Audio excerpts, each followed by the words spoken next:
right, good morning, everyone. First of all, welcome and thank you for being here. And I'd like to acknowledge that we're in the territory of the Sechelt First Nation.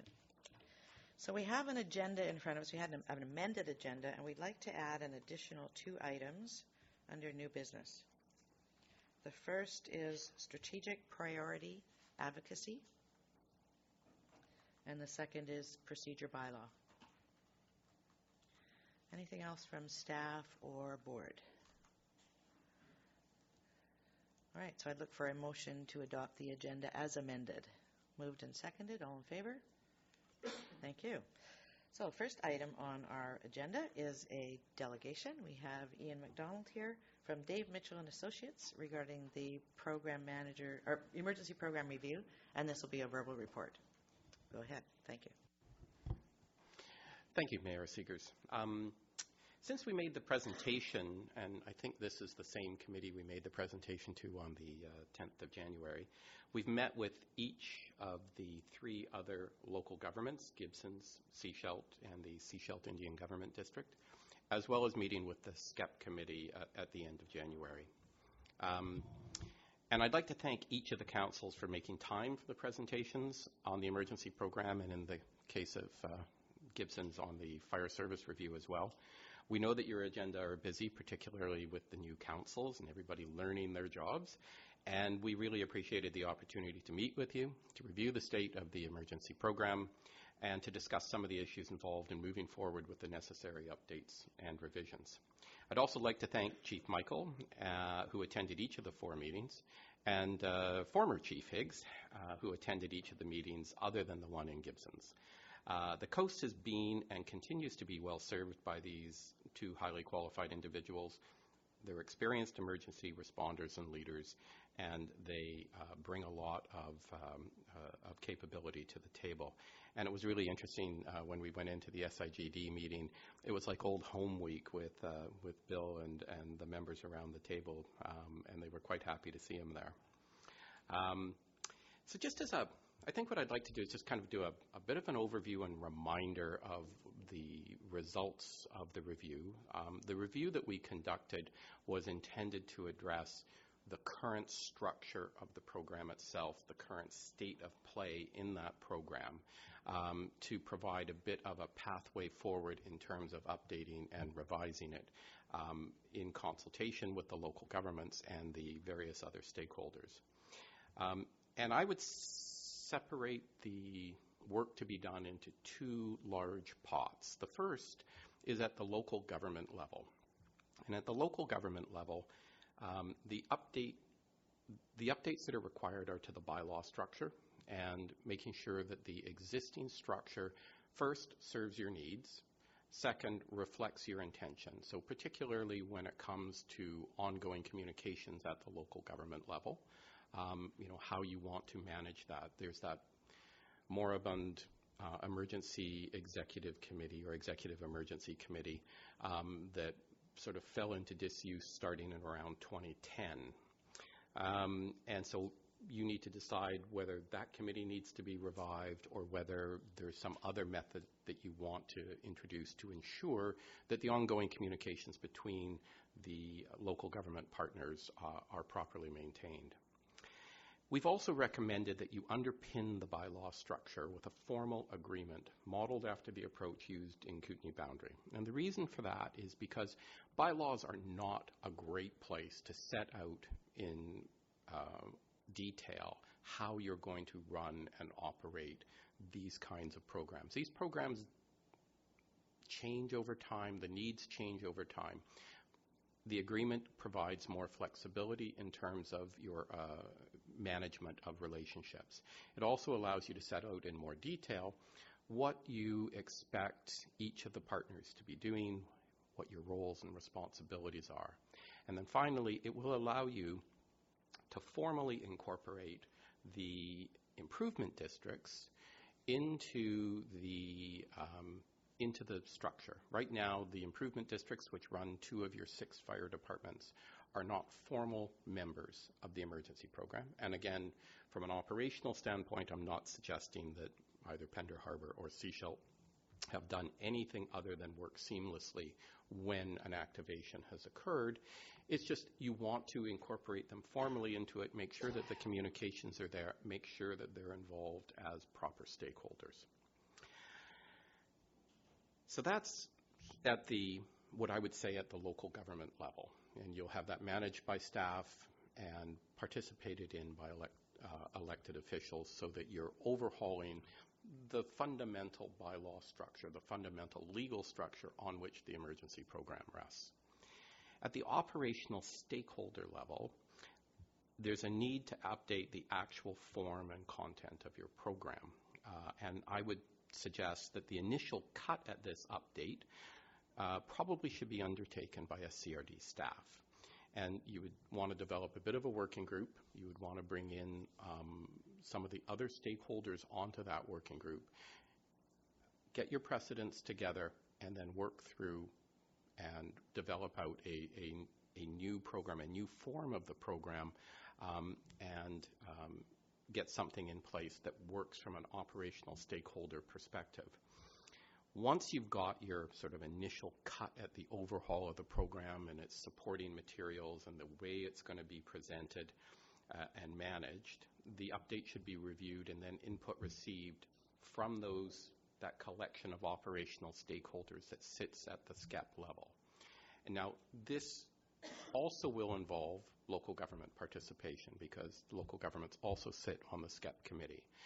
And I think what you want to do is you want to make sure that appropriate staff from a local government perspective are participating and providing each of the local authorities' input into how that new program looks, what its content is, how responsibilities are allocated, how the EOC gets activated, how communications work from a program perspective.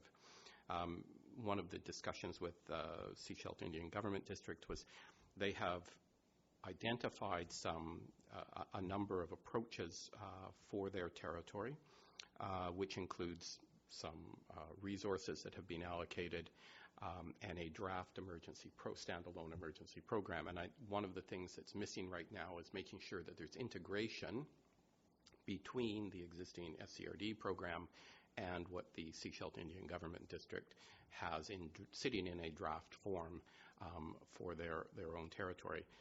And when we discussed this during our meeting with the SIGD, it doesn't really matter how you want to approach it. You just need to make sure that the integration is there, and so that decisions that get made are properly communicated back and forth, so you don't have an incident where you're trying to evacuate some of your people and you're suddenly sending them down the road where from Field Road a bunch of emergency response has suddenly been issued down that same road, and you end up with a bit of a mess. So however you do it, this is an opportunity to take that program from the SIGD's perspective, take a look at what they want to have in it, and make sure that it is properly integrated into the planning at the SCRD level as well.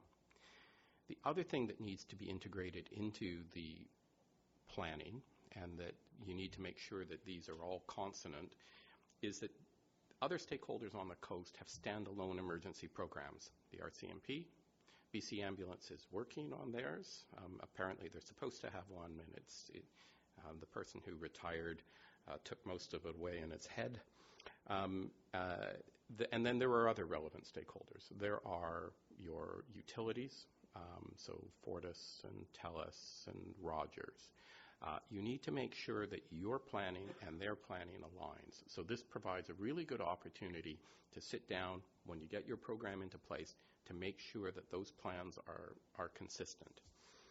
And then once you have the SCEP group sign off on the form of the plan from an operational perspective, it would then come back to this board, and the board would then be looking at approving it from a board perspective.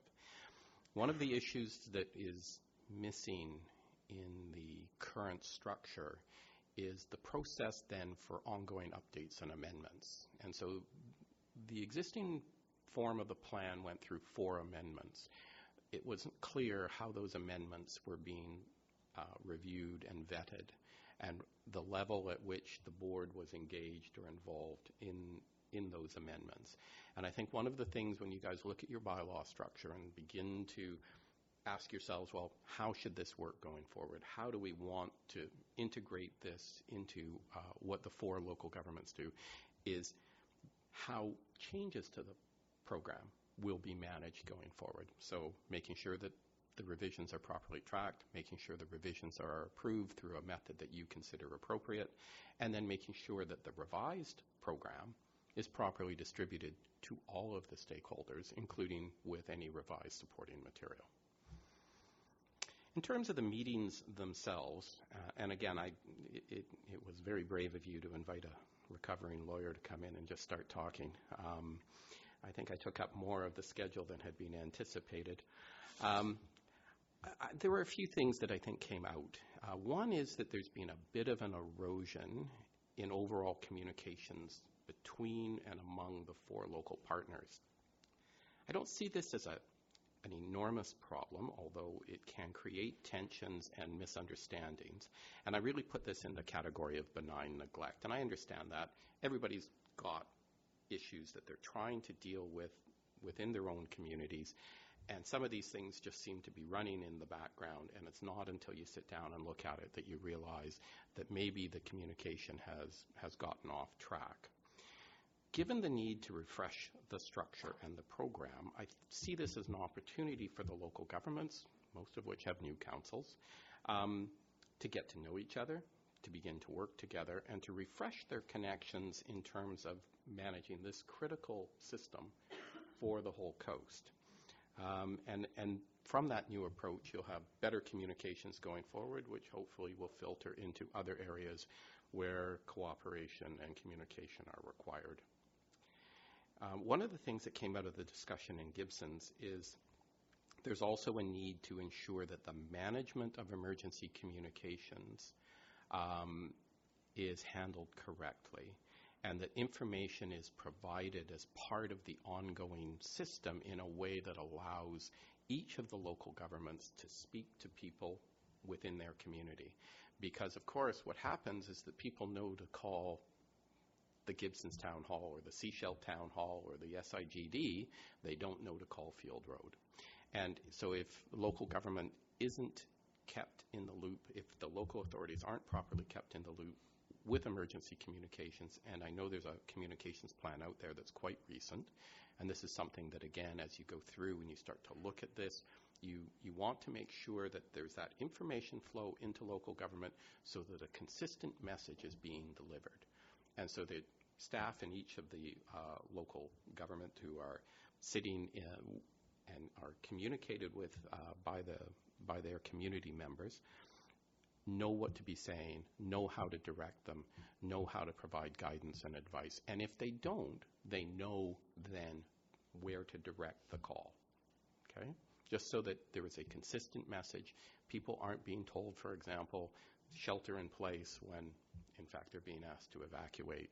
I mean, that would be the largest of examples. But, you know, just that so that they understand that there is a consistent message. And one of the things that comes out and the complaints that occur after events is the lack of coordination in terms of communicating with the public.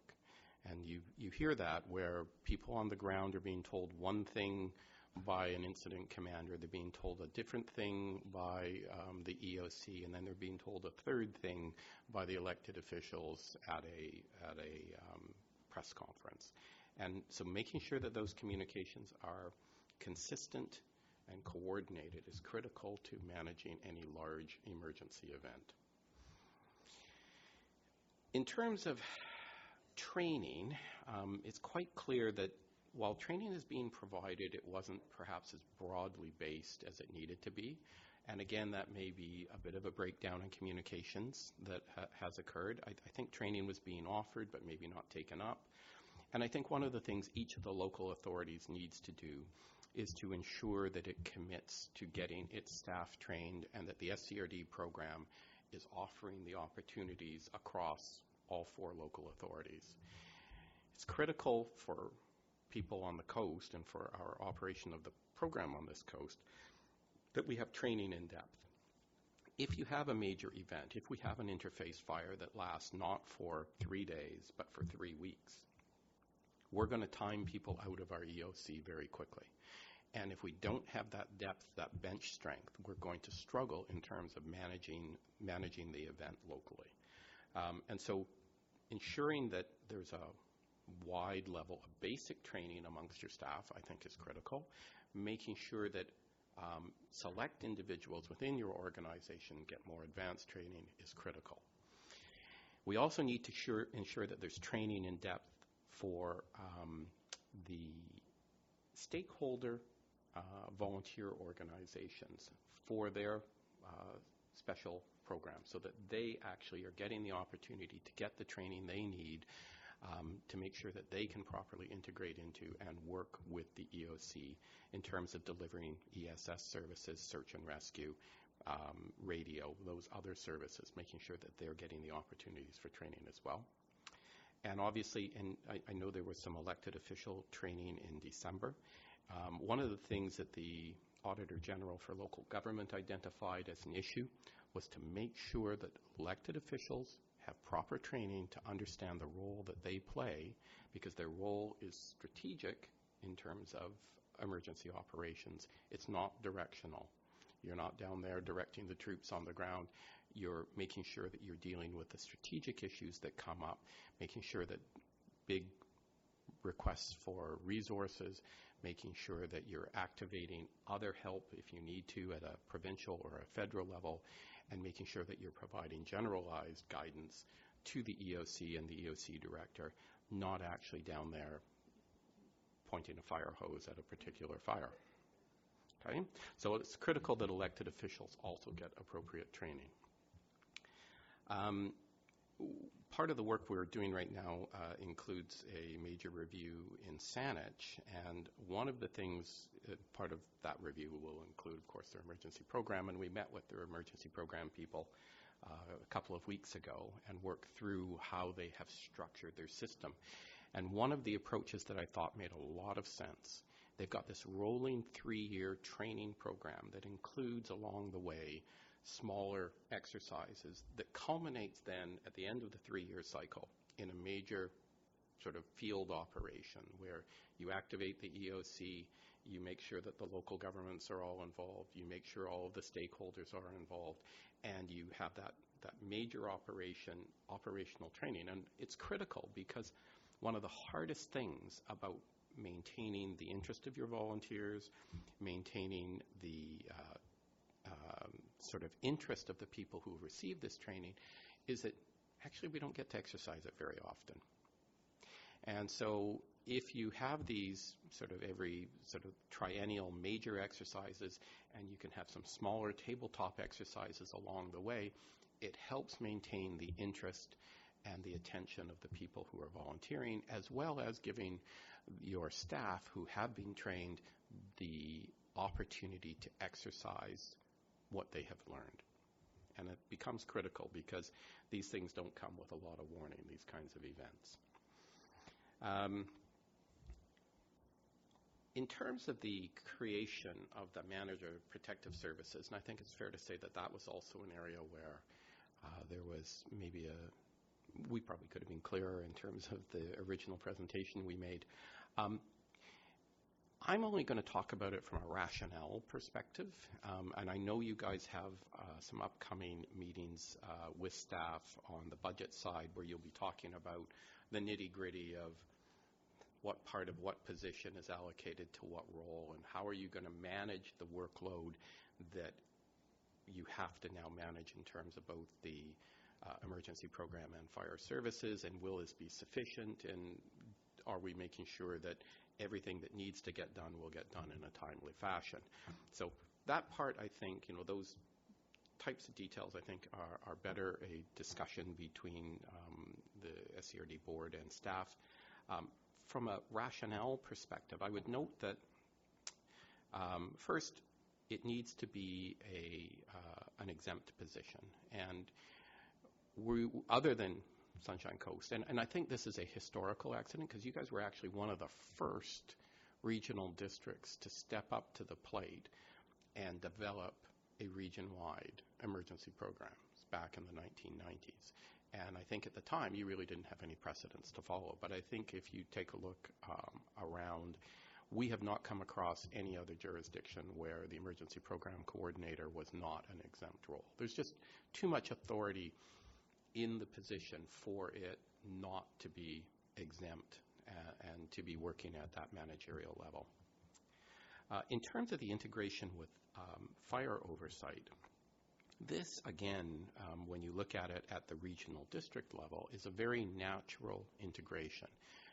A few reasons for that. First, fire services are the only emergency response agency that local government actually controls. You don't control police, even if you have your own police. So like in Saanich, where they have their own police, they don't actually directly control. The police is controlled by the police board. So fire is the only emergency response agency that you directly control. And taking Saanich as the example, the emergency program coordinator is the deputy fire chief. The deputy program coordinator is a captain in the fire department, right? Since it's the only emergency response agency that you control, ensuring the integration of your fire departments into the emergency response capacity is critical. And again, this is one of the reasons why I think it's important to bring the improvement districts formally into the emergency program itself. This has become a fairly standard approach at the regional district level for places like Thompson-Nicola Regional District, Caribou Regional District, Fraser-Fort George, Kootenay Boundary. They have integrated the oversight of fire services with the operation of their emergency program.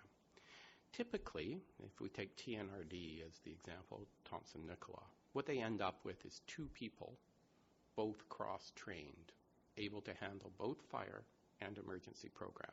And this allows them the ability, you can have vacation time, you can have downtime, you can have one person off, and you've still got somebody who can manage both sides of the house.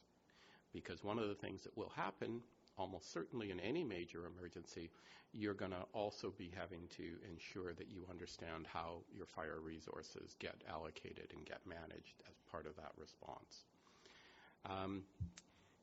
In terms of your overall workload, and I recognize that we had lots of recommendations for both the fire service and the emergency program.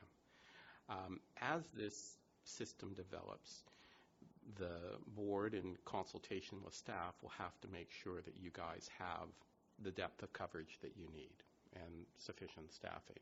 And again, I'm going to defer to staff to discuss with the board how you're going to manage that staffing level and whether, what's on the table is sufficient. And I think the way to look at it is that the recommendations on the fire service side of the house, you're probably looking at a 24 to 36 month implementation to get those recommendations forward. A number of those recommendations, though, actually reside not specifically on the fire side, but they reside, for example, updating of bylaws and legal authorities, mutual aid agreements, making sure that those work as legal documents and structures. They're going to fall to your corporate services. Occupational health and safety on the fire side is going to fall with human resources. And the role of the manager of protective services would be to make sure that those updates and revisions are being coordinated properly and consultation is working properly, rather than doing the heavy lifting. I also understand that there is some additional funding being provided, in fact, to help you guys address the update of some of the legal side of the house, both on the emergency program side and the fire side. So some of the fire stuff is actually going to be managed in terms of implementation by other resources already existing in the SCRD. And so I think that, I do think this is a discussion you want to have, and you want to make sure you're comfortable with it. But I will defer to staff in terms of the specifics of how you're going to be doing the allocation. I think 3 years down the road, if I were to, get out the fuzzy crystal ball, you would probably end up having 2 people on the TNRD model that would end up responsible for managing this. But that is, again, something that you guys as a board, as you review how the implementation is working, how the systems are being managed going forward, making sure that you're comfortable that the resources are there. And the one other thing that I think got a bit confused in our original presentation is that at the regional district level, when you have these services that are shared, there's an allocation to the different budget line items so that you don't get crossover. You don't end up cross-subsidizing. So the emergency program isn't cross-subsidizing fire. Fire isn't cross-subsidizing the emergency program. They are separate allocations for the 2. And that's about it. I've got to say I enjoyed the conversations and discussions with the councils. I thought they were useful. And I think you guys there's a fair bit of work to do, but I think actually staff have a pretty good handle on what that looks like and how they want to proceed on it.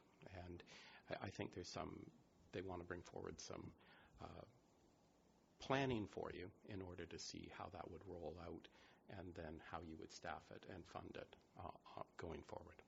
Okay. And I'm happy to take questions, and I can talk on this until you guys throw up your hands in disbelief. Thank you. Directors, any questions? Director Beamish. Yes, thank you, Ms. McDonald, for the presentation, the update on that. I noticed you were reading from notes. I am. Are you going to give us a copy of those notes? Or, sure, happy to do that. Because we'll all have different interpretations in shorthand and everything else in front of us. So I appreciate that. Thank you. And one thing I'll give it to whoever's doing recording. Sure. Which I was going to do anyway, but. Thank you very much. One thing we had asked for is more discussion with the volunteers. Did that happen, and what was the outcome of that? Right. So we met with the volunteers at the end of January and at the SCEP meeting, and we walked through the plan for the program and what we'd identified as issues, what needed update, and what our proposals were going forward. And I thought the meetings went well. I thought they were constructive. And one of the things I identified to that group was this distinction between updating what you might consider the underpinning legal structure, which I saw as a local government issue, and the role that I saw them playing in terms of the update of the program itself. And I think that was well received. But Chief Higgs and Chief Michael were there too. I'm not sure if you got any particular comments from the SCEP meeting or feedback. I think there was support of the review, but then recognizing as well, as you mentioned, that there's the program review and then the work that will have to be undertaken, which will need more stakeholder involvement later down the line. Right. Okay. Any other directors? Director McMahon. Well, this is more in the nature of a comment. The emergency program on the coast has, to use a word, languished for a few years for various reasons. So the update is, certainly needed. But as a consulting process, to write the report or write the plan first and then consult the stakeholders does not strike me as the best way to go about it. And I'm very concerned that the stakeholders feel like the SCRD is, running the train down the tracks without adequately involving them in this. The SCEP volunteers were not informed about the emergency plan presentation to the SCRD that happened in January, and they were not informed about this one either. So they understandably feel out of the loop. And I wonder about how we're going about this. I don't dispute that we need a whole lot of what you have just told us, especially the legal updates and all that. But if we are going to go forward in a collaborative process with all of the other governments and the stakeholders, I think we need to think about this a bit. Thank you. Did you want to comment on that? Well, I just, and I can't comment on how information about your meetings are distributed. That's far beyond my pay grade. In terms of the update of the plan, I do in fact see that as stakeholder, principally done by the stakeholders. And in fact, the stakeholders should be, as I said, on the working group as the plan itself is updated. And, you know, I mean, the review that we were asked to conduct was one to what is the state of the plan, how does it compare to precedent, and does it need updating? And so once you get the, well, yeah, it does, here's what we've identified as a series of issues that you need to address, that's the point at which you then sit down and say, okay, so now how do we actually get this plan updated? And again, I see that as something that is done at the SCEP level, right? I mean, I think it needs to be driven by SCRD staff, but you need to have the stakeholders engaged in it. They need to be working their way through.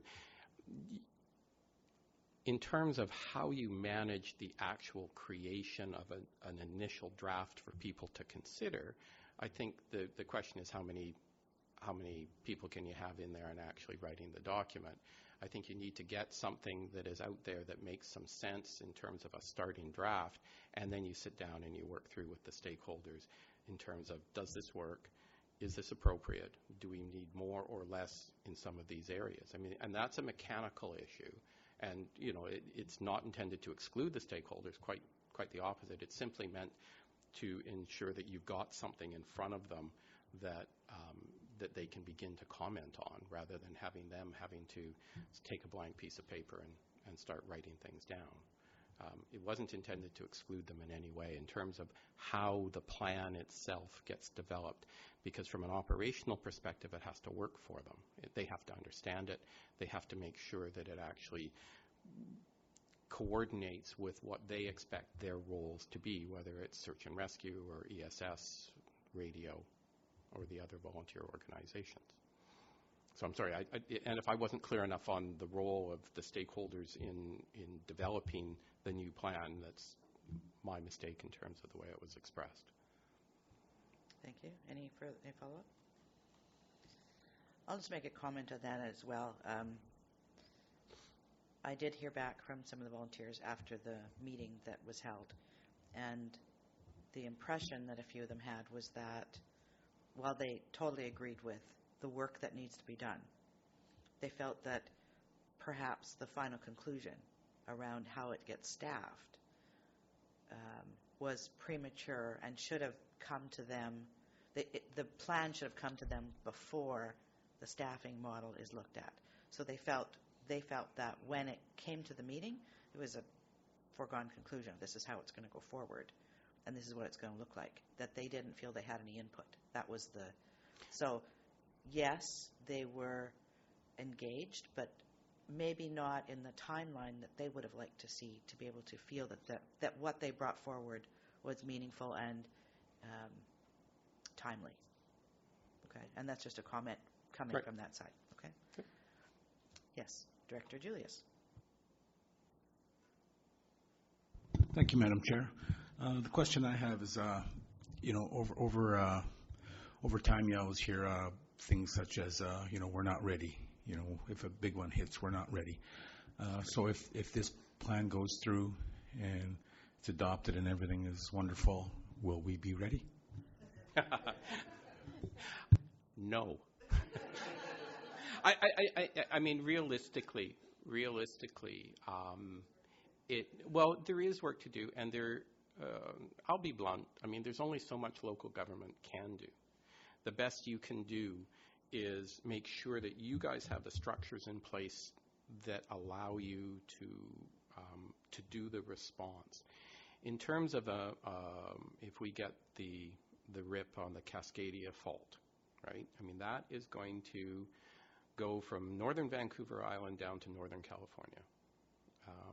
And we do not, the only level of governments that can deal with that in terms of preparation are the province and the federal government. They have to be the ones investing in terms of the resiliency that is required. There are things that we can do. We can be better prepared. And, you know, it's a bit alarming when you read the documentation that's coming out of the States, because they have done the exercises on this. And their conclusion, after involving the U.S. Army, U.S. Navy, the Air Force, National Guard, police agencies, fire, EMS, all of their volunteer organizations across 3 states, their third conclusion, after saying very nice things about how hard everybody worked, was we lack the resources to respond to an event of this magnitude. And that's the U.S. And they're far better prepared than we are. They have invested in it. And in fact, they invest at the state and federal level in order to run these exercises to ensure that they test out their systems in advance. And their conclusion after their big 2016 exercise, they're not ready and they can't manage it. If it hits them, they're going to be struggling. They're going to be making it up as they go along, and they recognize that. We haven't done the exercises. Truthfully, we have not done the exercises at the provincial level in order to ascertain how much more we need to do. They did the big shake one, but I think it was a bit of loss in lipstick. Well, we have a lot of work to do. We do not staff up. And again, this is the hardest thing about emergency program stuff, because the last big shake was January 26th of 1700, right? And 9 o'clock at night on the 26th of January, that was the last time the Cascadia Fault went. It's hard to know. Like, if you knew it was going to happen in 10 years, it'd be really easy, because you guys could make the call on what resources you invest in that emergency program. It could be 150, 200, or 300 years from now before the Cascadia Fault goes. And so it really makes it challenging from a local government perspective or from a provincial government perspective to say, well, we've got insufficient money in water. Right? We don't have enough water in the summer. Do we take money and invest in the emergency program, or do we invest it in upgrading our water system to take a local coast issue? From the province's perspective, well, we've got challenges in healthcare. Do we put money into, saving premature babies, or do we put the money into planning for an event that may not happen for 300 years? It's a real challenge when you guys face those budget pressures, and I know that you're dealing with them right now, both at your local council level and at the SCRD level, and you're looking at, everything costs more, and taxpayers get restive, and it's like, well, how much do we put into it? And it's a tough call to make. It's one of the reasons why we rely on the volunteers, too. Because we need to, from the local coast perspective, your fire services are primarily volunteer. Right? And one of the strengths that are now coming into it is that both Roberts Creek and Half Moon Bay are moving to career chiefs, and that'll provide some more stability and structure and support for your fire services, and that's a really good development, I think. And it's good from the perspective of the emergency program as well, because those career chiefs will now be able to take on a bunch of the responsibility for implementing the fire service review. But you guys having to manage the resources and say, wow, how much are we going to put in? We have this immediate need right now that we've identified, and we have a theoretical need down here. How do we balance those resources? It's a tough call to make. I don't envy you, quite frankly. Director Beamish? I think using your California and U.S. model demonstrates as well that the need to ensure that individuals take a certain amount of responsibility for preparedness, and that's a big deal. I was impressed last fall when the Wood Creek Park Community Association actually held a emergency preparedness meeting in Gibsons and invited everybody to come, and there must have been 150 people in the room, going over different aspects of individual preparedness and the importance of individual preparedness. So how does that fit into this plan? I see us looking at local government responsibilities and SCRD responsibilities. How do we fit the individual responsibility into this plan and ensure that they understand and are somewhat prepared for that? Did you attend that meeting? Did you attend? I did. You did. Okay, so let me ask you something. What did they say people should prepare for? I think it was that traditional 3 to 7 days of being on your own. FEMA Yeah. says 14. Yeah. That's the new standard that they're developing Yeah, in the well, States, where they're yeah. saying actually it's a 14-day window. And that's in the U.S. Yeah. You take a look at where we are. You take a look at our communications issues, right? And you can see why that 14-day requirement is critical. Public education is a huge challenge, and we're working right now with the province in terms of fire prevention matters and fire inspections.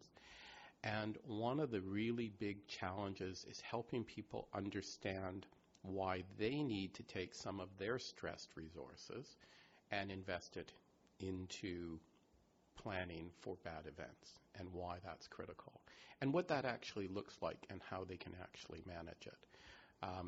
I think that's something, again, if you look at it from an operational perspective, that's something that the SCEP committee probably needs to take on as one of its projects, which is to, and one of the best places to deliver that message, frankly, is in schools, because the kids take it home, right? And so delivering that message into SD46 and through SD46, who were in the meeting, and we were talking about the possibility of having the grades 11 and 12 participate as volunteers with some of the emergency program. I think that's one of the things that, should be looked at in terms of getting the message out. You teach it in the schools. You help get the school kids understanding the importance of it for two reasons. One, they take it home and they push their parents to do it. And the second, as they grow up, it becomes part and parcel of what they do. Okay, any other questions? I think just to follow up to that, we have a very high percentage of seniors on the coast. And we do. I no longer have kids in school to bring stuff home to me. My wife does. She works in the school. So I think we need to also focus on the seniors groups as well, because they're the ones who are also going to need a lot of help in an emergency. It's going to be an increasing challenge as our demographics change. Our demographics are changing province-wide, and they're changing even more as people who've got hair this color retire up onto the coast. And that will stress our ability to respond to an emergency. It also makes it critical as part of this, and one of the things when we were going through the background materials on the program itself is ensuring that you actually have updated lists of resources, right? And making sure that those aren't dated 2012, because although it is woodshed work, it's critical woodshed work, because at some point in time, if we get cut off in terms of our regular supplies, you think how fast Extra Foods or YIG or Super Value or Clayton's is going to be emptied, right? And if we're not managing those resources before those stores are emptied of their goods, we could have some challenges, right? Because you're going to have an allocation system. You're going to have to manage those resources. You're going to have to make sure that you're going to have to identify where people have mobility issues, and how you're going to manage if you have evacuation was another area where I was concerned, because we've got that single point of failure at Chapman Creek, and it cuts the coast in half. And so now, how you get resources back and forth, up and down, is going to become a major issue if we lose the Chapman Creek crossing. And if you lose our highway network, anybody who's been trying to get to a ferry and there's that one accident on Highway 101, it's like, well, I guess I'm going for the next ferry, right? because you just can't get by it. And that's, again, that's actually a structural issue that we face that we need to sit down and talk to the province about, which is that we need bypass routes. We need a way to get around. We need better access routes from an emergency planning perspective, not just a daily commute issue, but because it actually will impact our ability to manage a major event and to get people moved, right? I've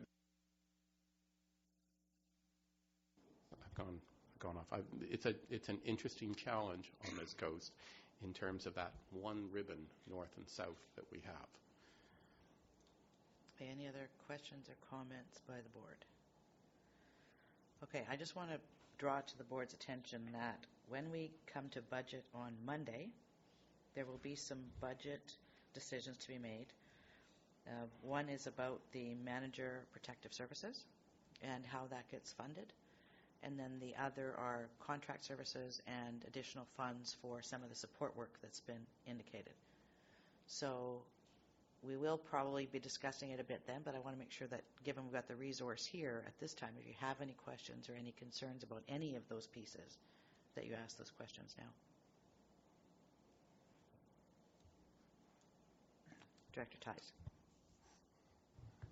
Yeah, I really agree with the recommendation that the municipalities get cross-trained in that, and I'm just wondering how that would work out in a funding perspective,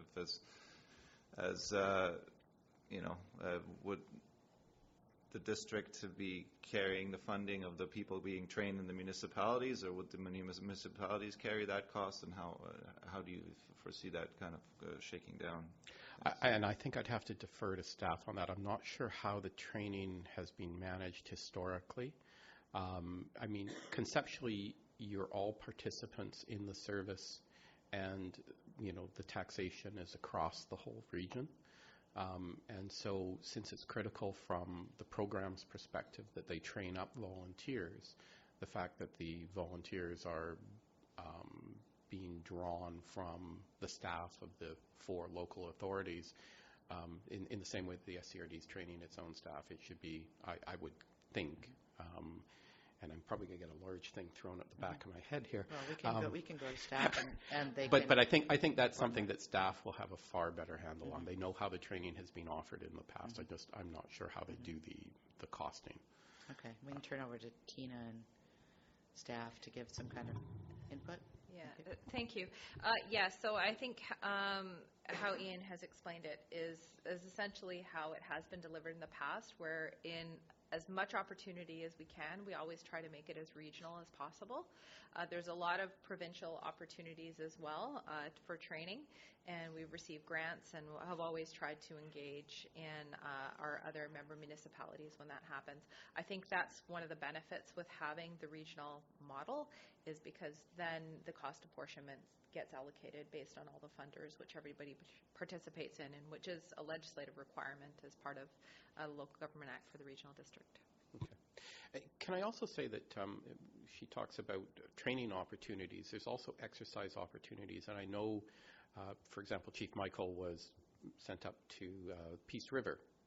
This is something that, as these opportunities come up, the local authority should look at seconding their staff to genuine emergencies that are occurring elsewhere, where all of a sudden they've run out of people, right? They've exhausted. It's not a 3-day thing. It's a 3-week thing, and a call will go out.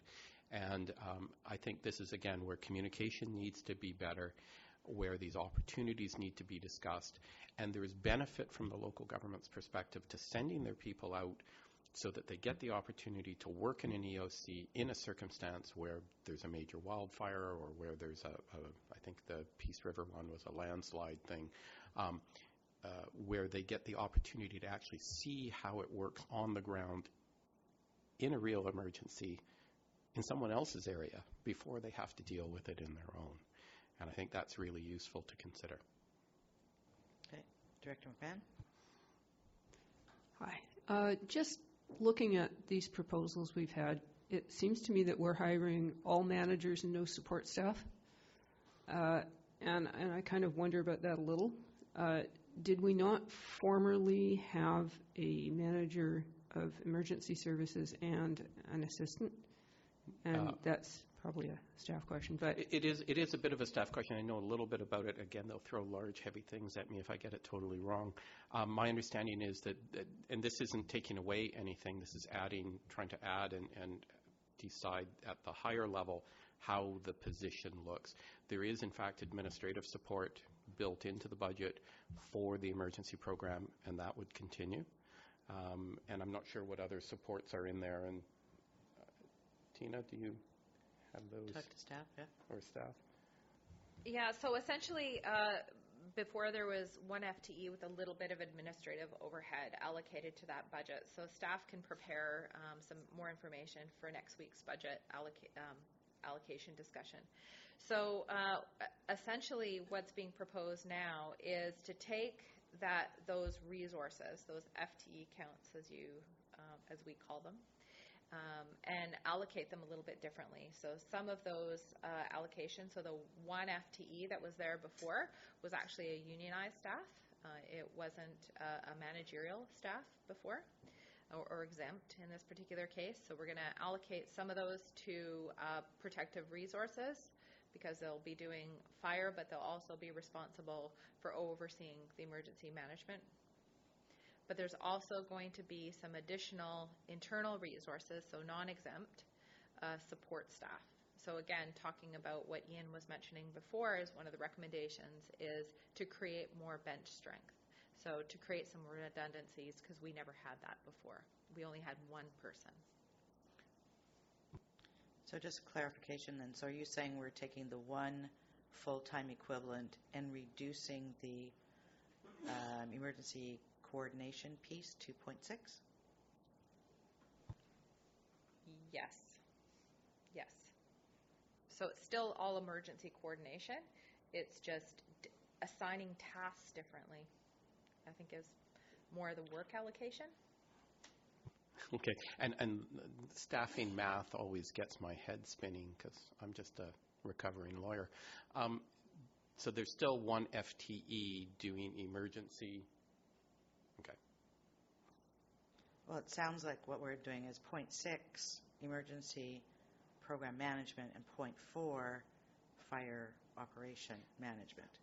And I think there's also, I think what Tina mentioned is that there is, from the one FTE, you've got 0.6 at the managerial level, plus an additional support position at a 0.4 level.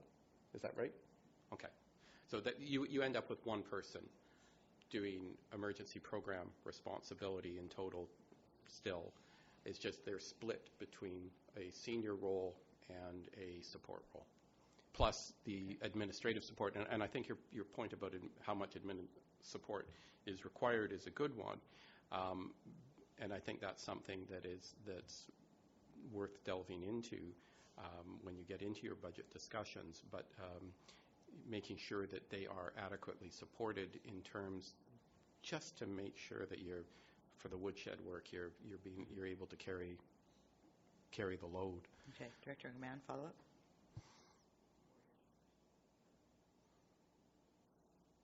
Okay, any other questions by directors? And I'm sure we'll have more discussion on this on Monday.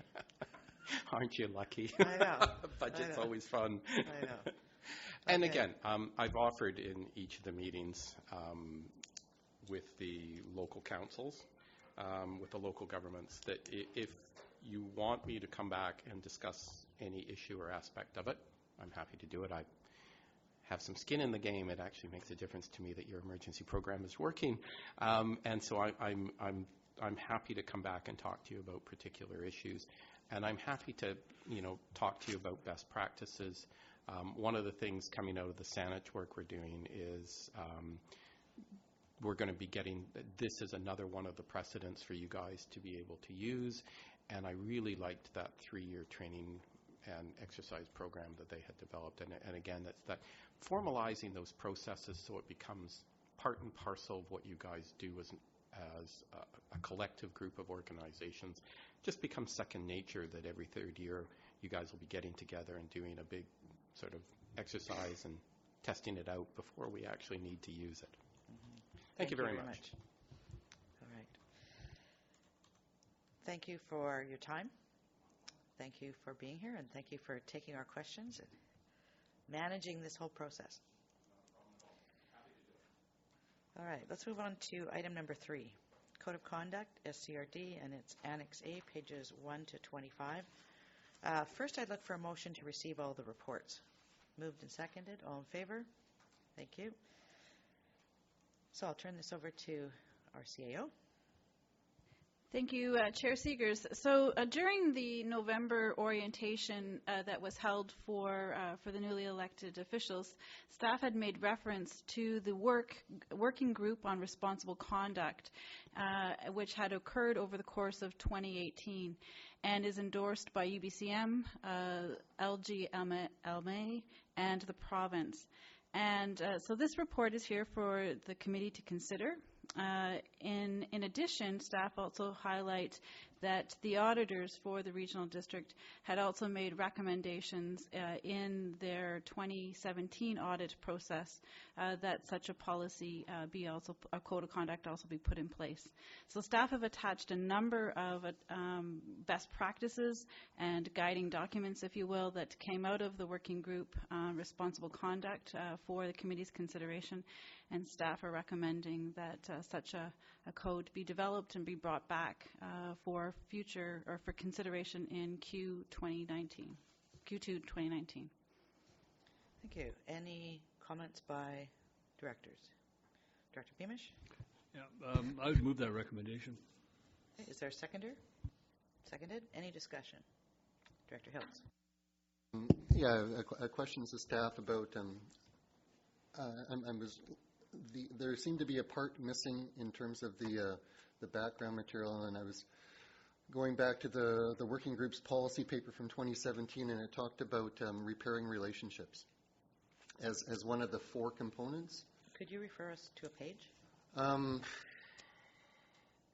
It's a background piece that isn't actually in our package. It's from the working group. The 2018 recommendations refer back to a 2017 document. And I'm just wondering if staff know about where that, it was considered the 4 key components of an effective responsible conduct framework, and where that repairing of relationships piece went. Okay, we'll work to staff and see if they can answer that question. Thank you, Chair Seegers. So through the development of this material, the working group on responsible conduct had actually produced a number of white papers and a number of background papers that through the various associations and UBCM was discussed. So there's a lot of material on this over the time. So I don't specifically know the answer to that question, but I know that it's in those research documents and papers. So we're happy to have those shared with the directors so they have it. We just summarized it with the attachments, that's all. Okay, any other questions, comments? Director Theis? Yeah, I think, when times are good, a code of conduct is sort of it's like common sense, but I think it's a great addition to something like an orientation package for incoming staff as well as board members. And I think it makes sense because it's something that you can always then refer back to and make sure that you, as well as everybody else, is conducting themselves in an appropriate manner. Thank you. Any other comments? Director Hiltz? I'm wondering if the recommendation needs to include the repair piece.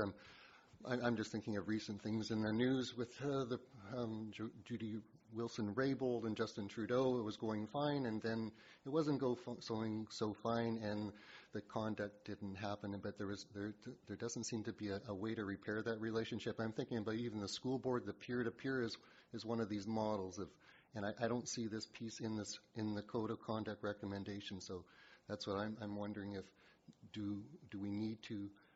I would advocate including the repair piece in the review of the draft code of conduct that comes before the board.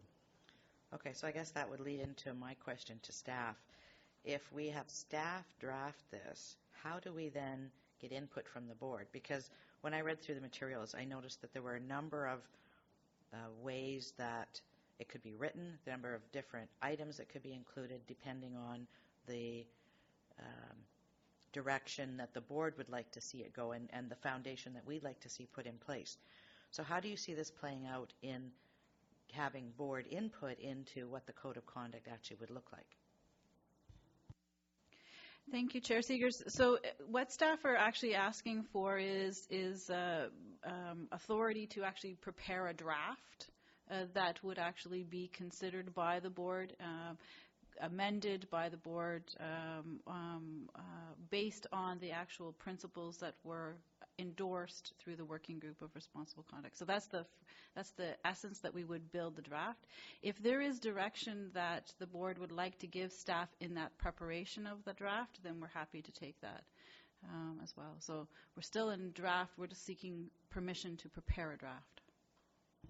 So perhaps it could be something where staff put a draft together and provide us with some additional background information. Get the draft to us before it even shows up on an agenda, so that we have some time to look at the background material, act, rather than, having 4 days, from the time it shows up on an agenda till we actually discuss it, potentially more time inside of that to be able to work with it and provide input so that we come informed to the actual meeting on that. Director Pratt. I'm wondering if it's actually possible to have a director as part of a committee to help with the writing of this, as this is going to be a very key piece of board policy and how we direct and how we conduct business. And being that it is something that's key to how we work and operate with one another, I don't know what's the precedent for having board members sit on a committee that actually deals with policy for the board. We can make it any way we want. Because then I'd like to make that amendment that a director be assigned to work with staff on that. Okay. Is there a seconder for the amendment? Okay. Staff? Another option, Chair Seegers, is that the board set up an ad hoc committee that they actually can prepare this draft. That's another option as well. Okay. What direction would you like to go? I'm happy with either direction. I'd look to the board for, I'll put the amendment out there then that the board strike an ad hoc committee to work with staff on developing the code of conduct for elected officials. Is there a seconder? Director Hiltz? And then did you want to speak to that? Thank you. I'm thinking get the draft first a little bit before we start another ad hoc committee. I'm just kind of worried about too many committees in our capacity as a board to, that's one of my concerns, is let staff do some work with the recommendations, bring it forward, have a discussion, and then decide if we need another fuller step of involvement. That's kind of where I'm sort of thinking. Director Pratt, did you want to comment? Certainly. Having been part of a policy committee, written a lot of policy for at the school board level, I can tell you there's a lot of drafts already out there of codes of conduct that can be accessed on other regional district and municipality websites. We've got a lot of committee or comments here. We've got reports, other ones, background reports, as you've referenced yourself. I think when we come to these key policy pieces that directly are about the board and how the board operates as a team, I think we need to be more actively involved in that and not necessarily give all that work to staff. I think we need to be more actively involved in that conversation and take responsibility and take ownership for those things. So we have an amendment to the recommendation that's on the floor currently, indicating that, what? Tara, what do you have? The amendment first.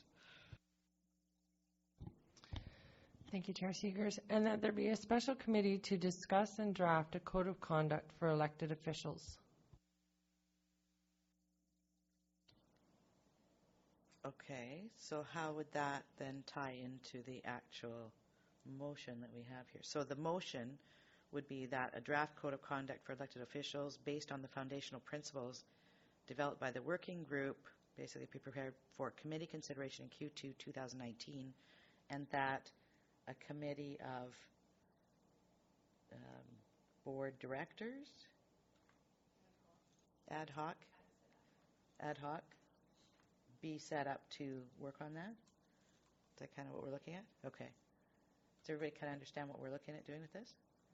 Any comments? Director Lee? It's actually a question. It's a why question. We have Robert's Rules of Orders. We have a policy that supplements Robert's Rules of Order. And to me, it quite adequately covered how we deal with ourselves here.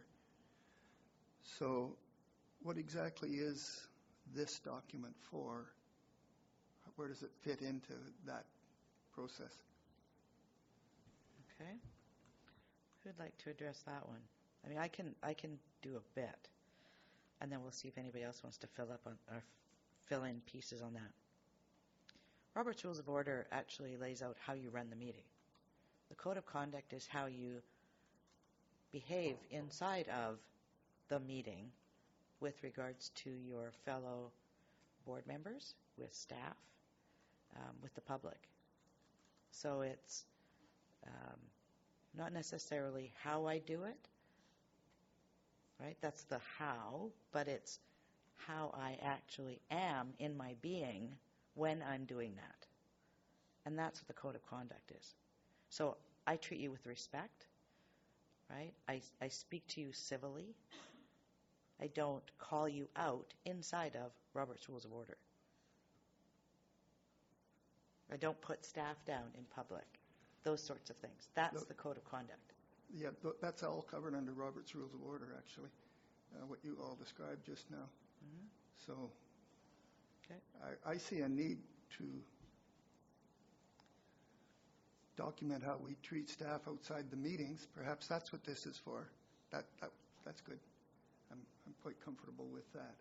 It just seems to overlap in some instances. Mm-hmm. That's what's, I guess, what's an overlap and what's a new was troubling in my mind.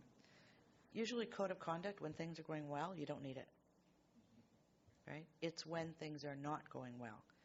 And what we would do with a Code of Conduct is each year it would act as a reminder so that we individually and as a board can check in to say, are we treating each other as we should to further the conversation and the relationship of the board?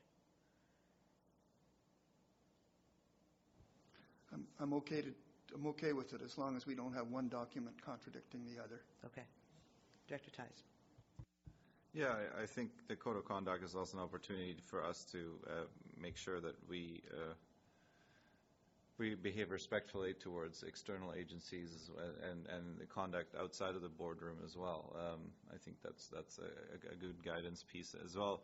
I think the federal government members of Parliament work under the Robert's Rules, and things get nasty there a lot. And I think that we want to try to stay away from those kind of debates where people get personally attacked and all those kind of things. So, Director Hiltz. Yes, speaking to Director Lees.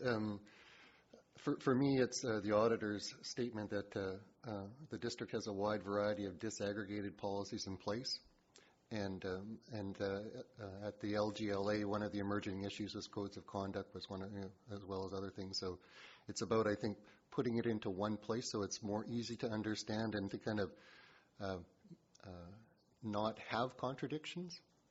So that's kind of, I think, why I'm assuming why the auditor picked it up as an emerging issue, that this is what they've seen, and it's how do you put all those disaggregated policies into one place so that there is no misunderstanding within the policy itself. So I think that was kind of what I'm taking away from the auditor's comments. Director Ban? Sure. I'm fine with this. We can go ahead and do it. I'm just going to point out the obvious, that people who are determined to misbehave do not pay attention to codes of conduct. You can roll it up and whack them with it, but that doesn't work either. Director Pratt? Well, it's like a rolled up newspaper. Yeah, we could. One of the main reasons for having a code of conduct is it speaks to our standard of care to each other, to our staff, and to our community. And it's about making sure that we have a shared set of values that we are operating with. The auditors do recommend having one. Most industry professional organizations have one. If, for example, as a realtor, if I were to speak out negatively against any other realtor, I would be brought up before council, because that's part of our code of conduct as being within our profession. So, and I can tell you from other jurisdictions around the province last term, they may have been operating by Robert's Rules of Order, but they certainly weren't operating by any kind of code of conduct that was respectful behavior to one another. So I think this, as Director Tighe said, when it's good times, you don't need one, but when it's bad times, you either need one to say, hey, look, or maybe the whack across the nose. So so I understand they dovetail together. We wouldn't. I don't think we would ever do anything that would contradict one or the other. It's a supporting document. It's talking about, Robert rules. This is the map. This is how you run a meeting, and this is how you're expected to be in a meeting. The code of conduct goes a little bit further. You're expected to be this way in a meeting. You're expected to be this way outside of a meeting. Have respect for your office and for the people that have put you there and support you there. Okay, Director Hiltz. Going back to the people who need to be whacked. Well, it's also knowing what you might be whacked with. So part of the background policy papers talk about the imposing of sanctions. So you know the consequences of your behavior, right? So you know in advance that this is what could happen. And ultimately, the worst case behavior is you lose your place in office, right? That goes to legislation. But so those are the other pieces. You need to know how to behave, what it's like, and if you don't and you can't repair it, this is the consequences. So I think that's the whole package of the code of conduct. Director Beamish. Now, I think we need to include a provision that nobody gets whacked. Okay. I would like to hear the amendment again, please. Yes, Tara, can we have the amendment? Thank you, Chair Seegers. That a draft code of conduct for elected officials based on the foundational principles developed by the Working Group on Responsible Conduct be prepared for committee consideration, and further that there be a special ad hoc committee in the second quarter of 2019 to discuss the draft code of conduct for elected officials. Is that what you were looking for, Director Pratt? It is what I was looking for. I think I would ask a question of staff, though, in being that this would be the first time that we'd be putting together an ad hoc committee. Do you need us to specify how many directors on that committee and any further scope at this time, or would you prefer us bring it back? Staff? Thank you, Chair Seegers. Yes, it would be helpful to know how many, if there's any particular parameters you'd like to put around this, but we could also bring back a draft terms of reference for the committee if that's the will of the committee. So I'm just going to throw this out to the board. Who'd like to be on that committee? Director Pratt, Beamish, Hills. So we've got 3 right there. Okay, so what if we actually put your names right into the motion that you 3 will be this ad hoc committee? Director Beamish? Once we're developing terms of reference, we're no longer ad hoc. We're actually a committee. And so I think that we should just call it a committee and that a committee be struck, joint committee with staff. Yes. We have an amendment on the floor. That's right. Okay. So we have an amendment on the floor that we would strike an ad hoc committee. So we should vote on the ad hoc committee and then see where we go with that. All those in favor of the ad hoc committee? All those opposed? Thank you. So that's defeated. So would you like to make another motion? Sorry, an amendment to the motion. An amendment to the motion that that a committee be struck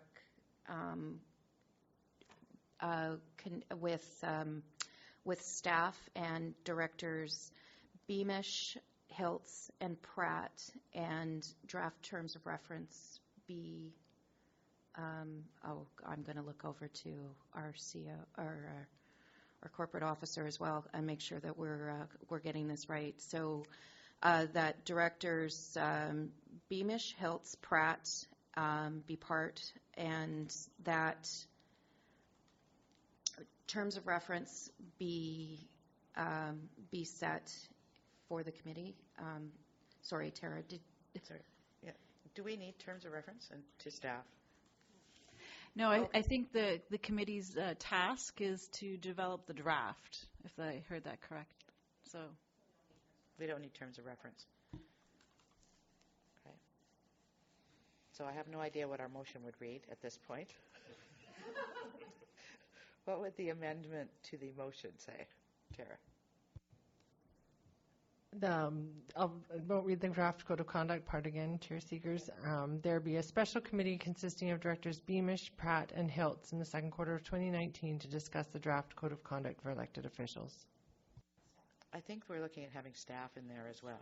So that these 3 directors work with staff to develop a draft code of conduct to bring forward in Q2 to the committee for consideration. Does that make sense? Okay. So I don't know how we do with this with the motion, because we have a motion, we put forward the motion and we put forward an amendment, but now we're actually looking at a totally different motion. How about if we do this? How about if we, there's a motion on the floor, right, that is not at all like what I just said. We can vote that down and then just put in a motion that like we want it to be. Okay? So the motion that's on the floor is something like a draft code of conduct for elected officials based on the foundational principles developed by the working group, be prepared for committee consideration, and then there was an add that after that, which wasn't quite like what we wanted. Tara? And that there be a special committee and consisting of directors Beamish, Pratt, and Hiltz in the second quarter of 2019 to discuss the draft code of conduct for elected officials. Okay, so that's what's on the floor right now. It's not what we want, is what I'm saying. Originally, I said with staff. Yes. I still don't know if that's right. I still don't know if that's exactly what we want. I think it can be much simpler inside of this. Call the question. Let's call the question on this one, see where it goes. All those in favor of the motion that's on the floor? Okay, all those opposed? Okay. Okay, so now let's put forward what we want. So it sounds like what we want is that a committee made up of Director Pratt, Beamish, and Hiltz work with staff to draft a code of conduct for elected officials based on the foundational principles developed by the working group, as indicated here, and that it come back for committee consideration in Q2 2019. Okay? Moved and seconded. All in favor? Thank you very much. Yeah, got through that one. Okay. Yes. All right, let's move to Annex B, pages 26 through 71, and this is regarding the Sechelt Library apportionment options. Okay. And do we want to turn to Tina for this? Thank you. Thank you, Chair Seegers. So for 2019, the Sechelt Public Library made a request to increase its operational budget by $88,863, or 14% over the 2018 MOU, with an additional 4% increase for the preceding 4 years. It also made a request to increase its overall services for materials, staffing, as well as an establishment of a reserve for recruitment. They also made some one-time requests for capital funding in the amount of $41,000. As part of the round 1 budget deliberations, staff were asked to provide apportionment options for the funders, and staff have provided for which are included in this report. The options for the committee's consideration are based on the historical Sechelt Library funding agreement, as well as those based on population, property assessment, and a combination of population and assessments. These are based on apportionment initiatives that are previously used within the regional district. For instance, the 50% population and assessment is used to apportion initiatives such as the Youth Outreach Worker and the Sunshine Coast Tourism Funding. So options such as parcel tax or flat tax per property were not included in this particular report, as these are typically used to fund debt servicing or just a finite period of time. Another option would be for the various jurisdictions to explore the establishment of a Sechelt Library service to include all the funding partners.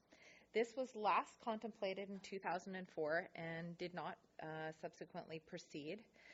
If the committee would like to explore this option further, a future report on the legislative, funding, and capacity to undertake this process would be brought to a future committee. Staff can also work together with its funding partners, including the Sechelt Public Library Association, to explore other funding apportionment options for the future, if so desired. Included in this particular report are reports from our other jurisdictions. The District of Sechelt and the Sechelt Nation staff have presented to their similar councils. Respected recommendations have been that subject to SCRD approving the base, additional one-time and ongoing funding requests from the Sechelt Public Library. So essentially we're looking for the committee's direction for any future information in preparation for the round 2 budget on Monday. Okay, so I'm just going to ask you a question just so I can direct the board here. If we go to page 45 in the report, does that list the various pieces that we need to consider?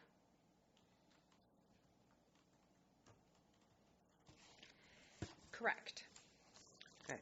So essentially what staff have done is that we've added some of these together for consideration, and that on page 62 of the agenda is an attachment G, is how some of these apportionment options play out for the various funding partners.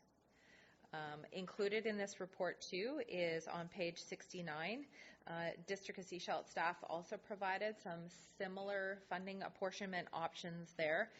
We've just sort of elaborated on some of that information and include some of the not just the values, but the rate per area, because I think that's an important piece of considering what the implications or the impacts of some of these funding apportionments have on the various services. Okay, could you mention those pages again? So I started with page 45, sorry, and then the other pages were? Yeah, so page 45 is the 62. requests, the various Yep. requests from the Right. Seashell funding.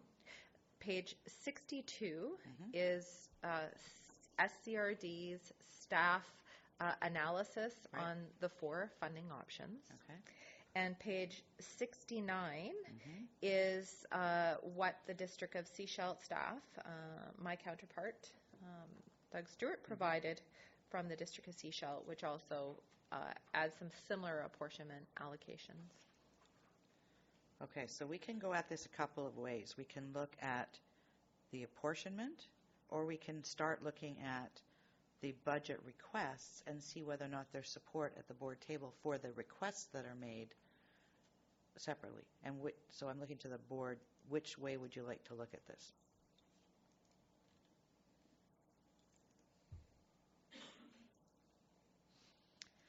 Okay, so I'm going to unilaterally say let's start on page 45.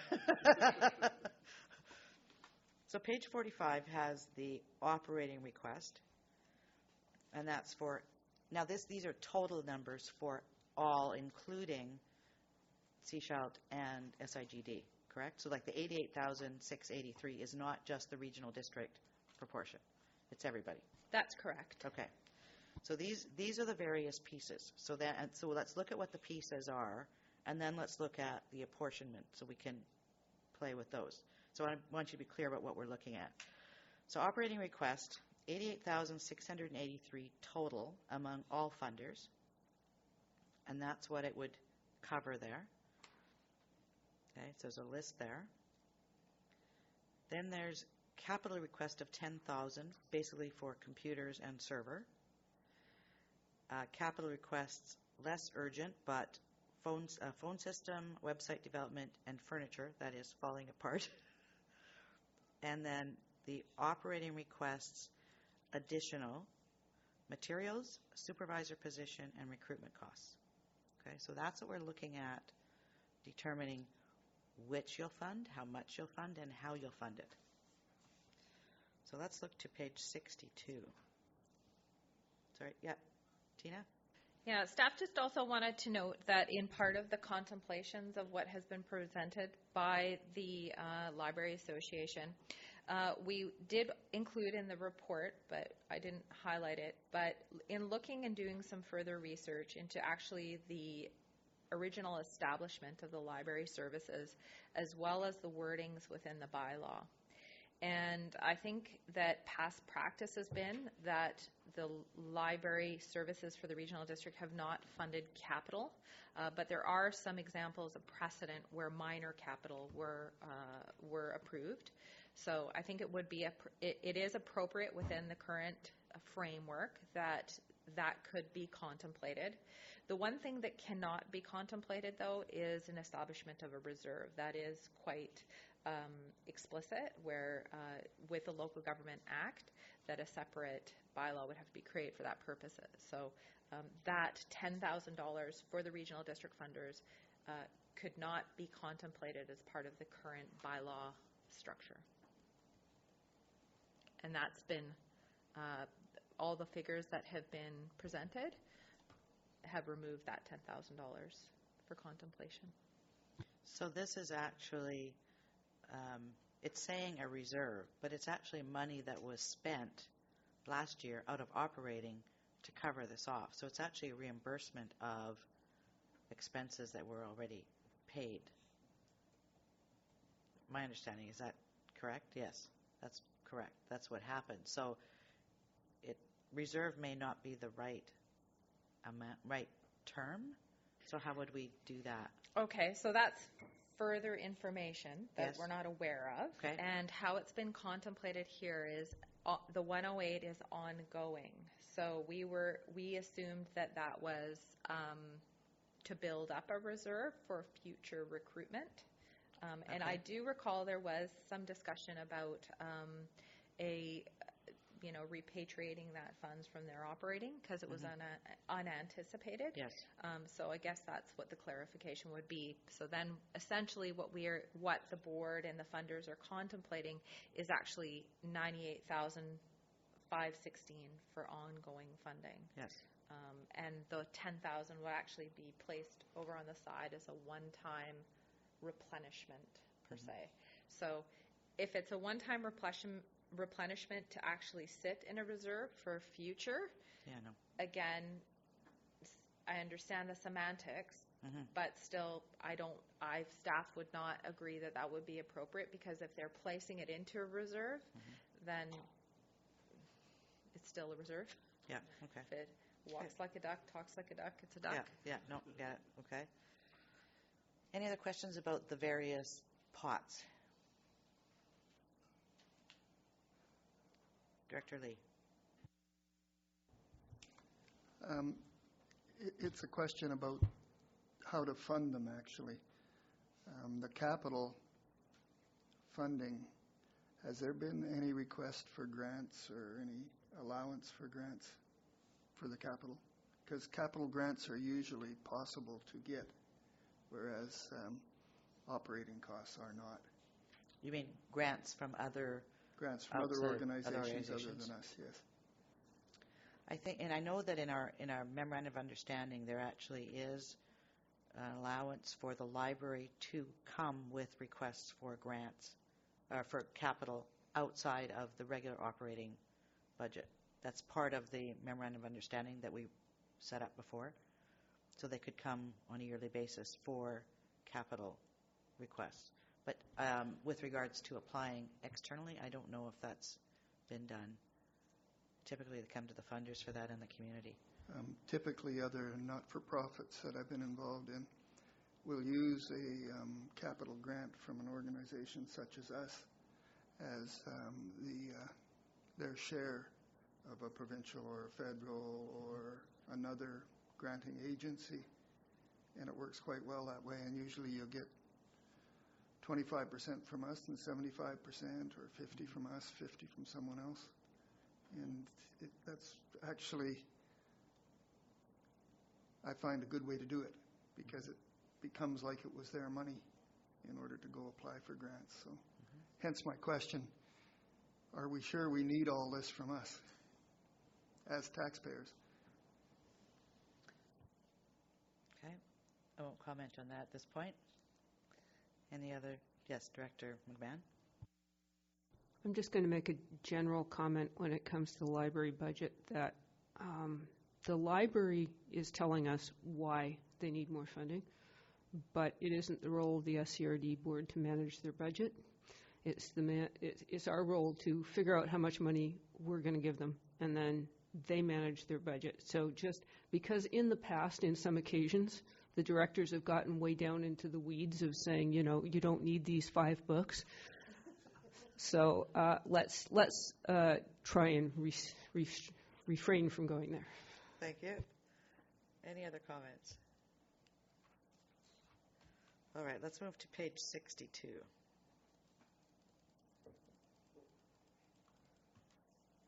Yes, Tina? Yeah, just if I could, Chair, comment that in the past, we have shared with other funding partners, including our library funding partners or museums, when we see opportunities out in the community as to grant opportunities that might fit within some of the things we have shared that in the past. So I know that a lot of the community groups participate in a lot of federal grants that actually the regional district can't participate in. So I know that there's a lot of cultural grants that are available through the federal government, and I know all the libraries and museums participate in those. So we can most certainly work and do a further scan to see if there's any opportunities for capital funding or one-time capital funding. For example, the Canada 150, they were successful, we were successful, a lot of communities were successful in that one. So I know we all share in that information. Yes, I've forgotten about the Canada 150. That's last year already. They did apply for that for some capital upgrades to the library, right? So, and there were no funds requested from any of the funders for that. So I'm going to look at page 62. So for the directors here, and Tina, you can make sure I'm saying this correctly. If we look at the top line, we're looking at the total apportionment, that all those boxes, except for that $10,000. And And this is based on, if you look at the first column, so top left, first column, if we go based on the MOU, that's what the funding would be. So that's same apportionment as the 5-year MOU that we've already done. No change in apportionment. The next column would look at census, so based on census, so number of people in each area. The next one would be assessment. The next column is 50-50 population and assessments. So then if you move over to the next, they keep going across on this, based on the residential tax rate, it's looking at what the amount would be per person in each of the communities. And the next one gives us the dollar change from 2008 for the total. 2018, sorry, thank you. And the percent change from 2018. So that's how it is across. If you go down to the next line, each of the next rows actually takes those various boxes and splits them out based on those same criteria. So we can look at the total apportionment, we can look at each piece, and again, I'd look to the board to see how do you want to address this financially. SIGD, or SIB, and District of Sechelt have said we're paying for all of it if there's agreement here at this board.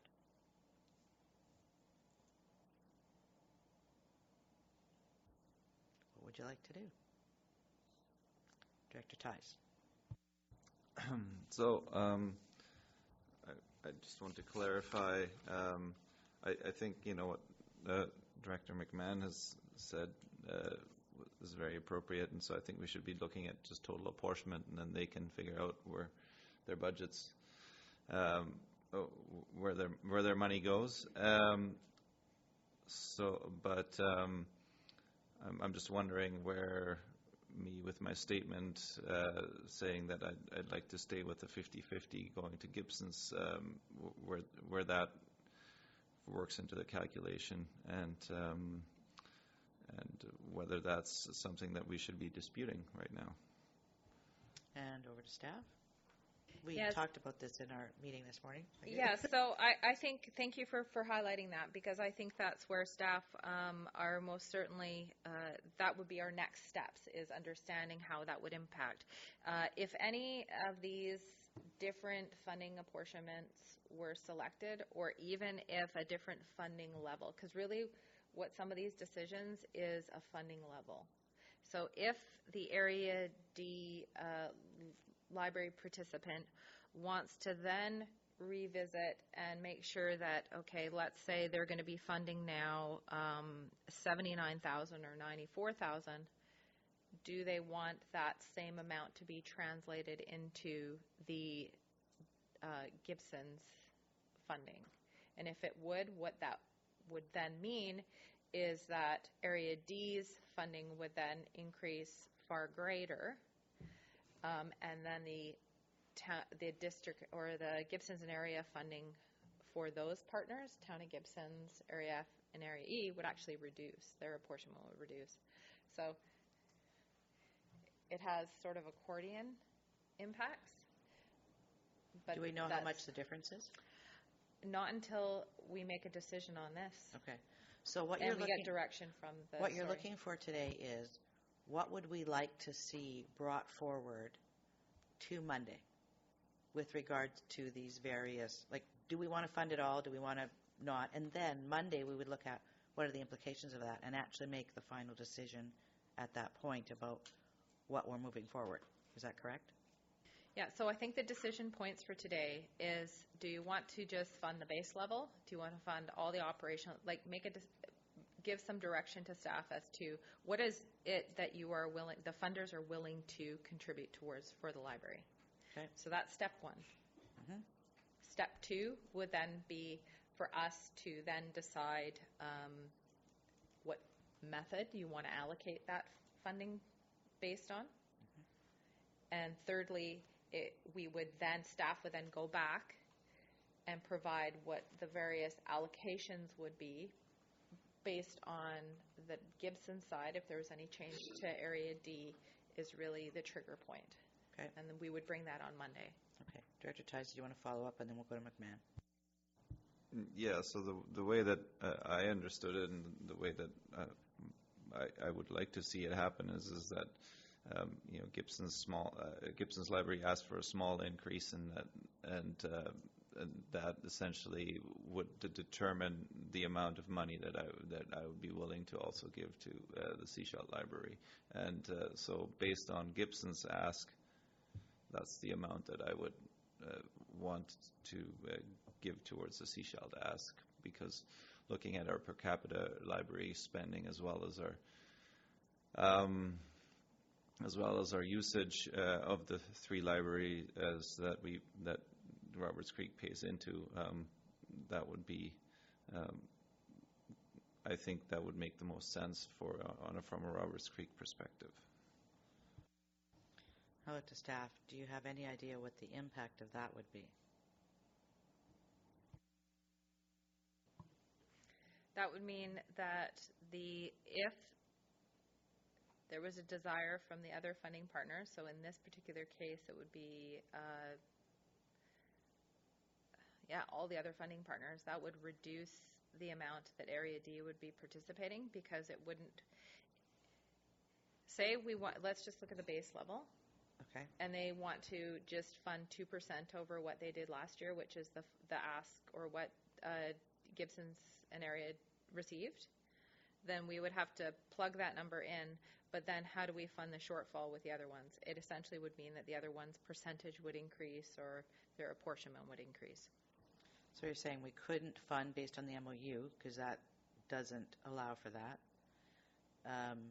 It would actually, and it wouldn't be any of the census assessment or 50-50, any of the options you actually put forward. It would be a totally different option. Yes. Okay. Director McMahon. I don't know if this helps any, but I was going to suggest that we tease apart some different decisions. One is whether or not to fund one-time capital requests. Another decision is to decide on a percentage, because we're not hiring a library staff member or anything. We're just looking at our budgets in terms of percentage. So, and then having decided a percentage, then we can argue over who's paying. Does that make sense? And that would come forward on Monday. That would be the discussion about who pays on Monday. So at this point, it's what do you want to fund? And then we can go to the next piece. Director Lee. There's also another option, and that is that we simply reduce the amount by that shortfall, and it's found elsewhere in the library budget, like delaying hiring someone for a month. As Donna said, we're just given the money. So. But that would have implications for next year's budget if we only fund part this year, right? That's still an assumption that we need to address here. Are we funding it whether or not it's a full-time position, like a full year position? Is it going to be funded or not? Director Lee? Yeah, my thought process though is that we don't have a memorandum of understanding beyond 2019 yet. We have to work on that. So that doesn't necessarily mean it would affect next year. It depends on what we decide to do going forward over the 5-year period. No, good point. Any other comments? All right, so board, would you like to split it up and do base operating, capital, et cetera, or do you want to look at the whole thing?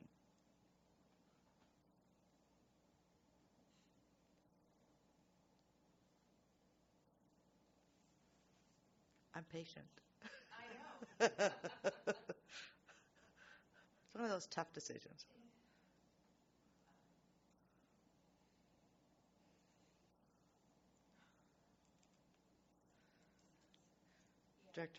Director Lee?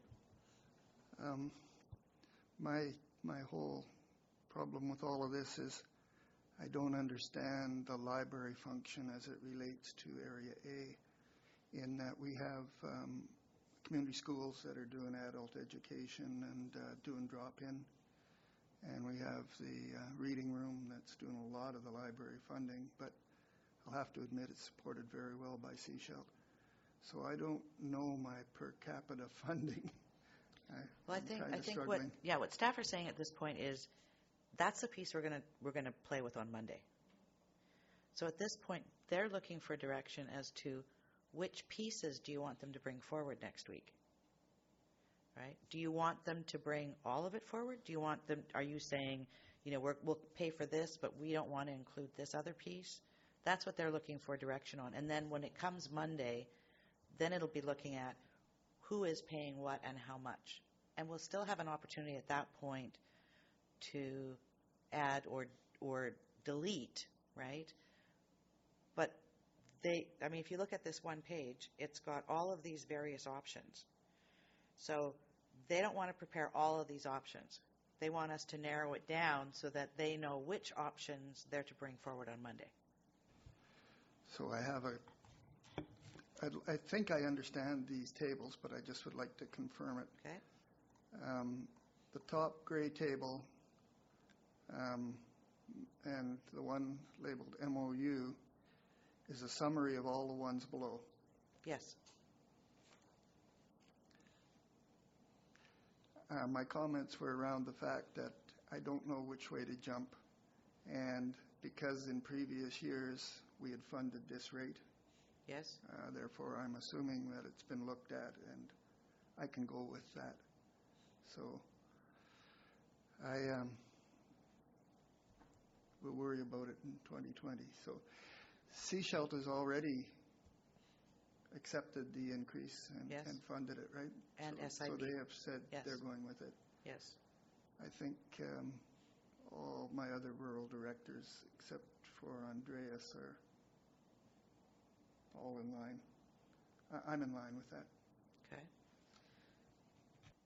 Before I take that as a motion, I'm going to look to other directors and see if there's any other comments. Director Tighe?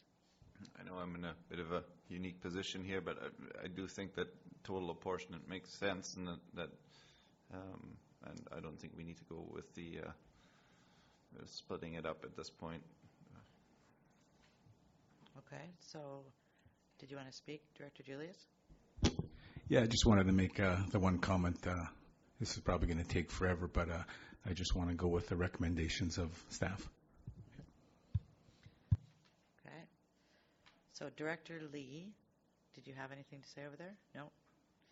Director Lee, what I'm hearing you say is you'd like to have staff come forward on Monday with the information around the total apportionment, so all of the requests that have been made as a budget proposal.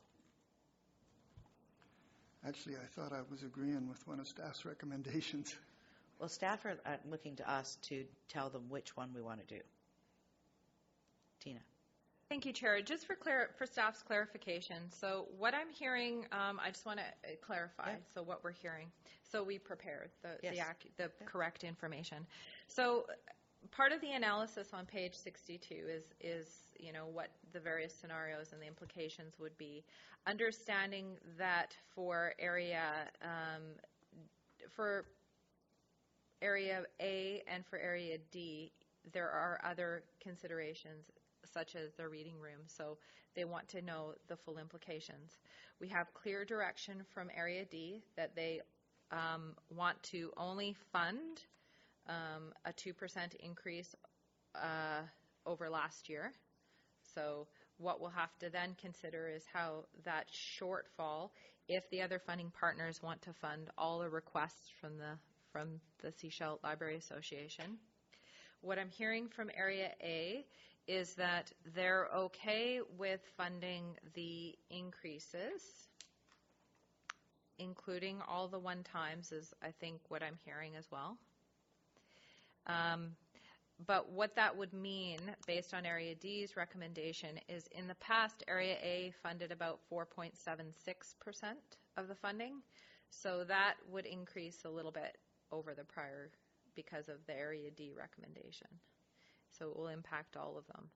But we can bring what the impacts of that is also holistically to their Area A library service, Area B library service, and Area D library service, as well as the EF and Town of Gibson's implication. So we'll show both all sides of the equation on Monday. Right, so it would be if Area D funds Sechelt as per the current Gibson's request, and what the impact would be on Gibson, on the funding for Gibson's, if Area D funds this way, and then the impact on the other funders in Gibson's. Okay, does that provide what you're looking for? Are you following this?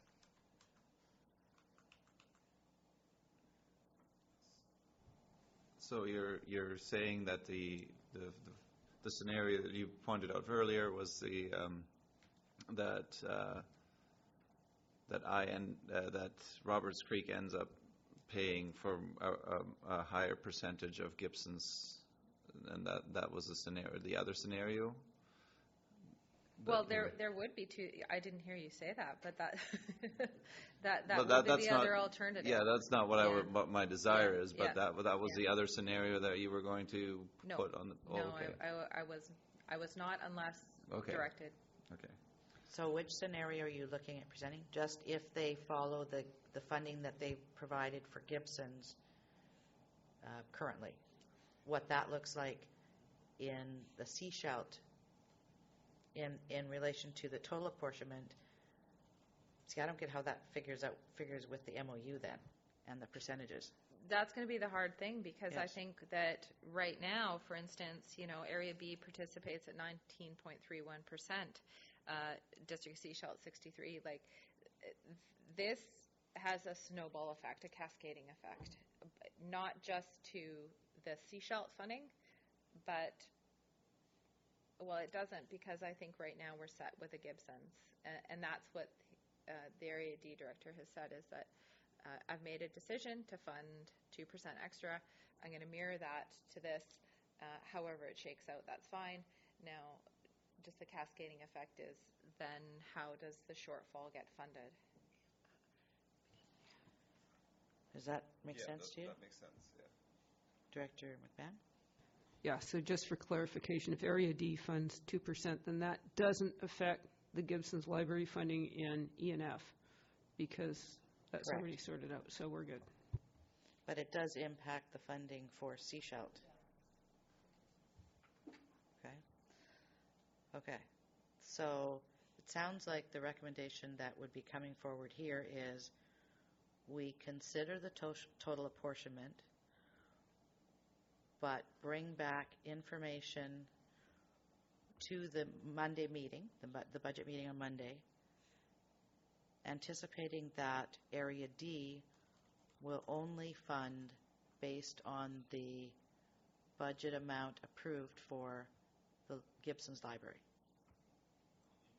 Yeah, the increase, yes.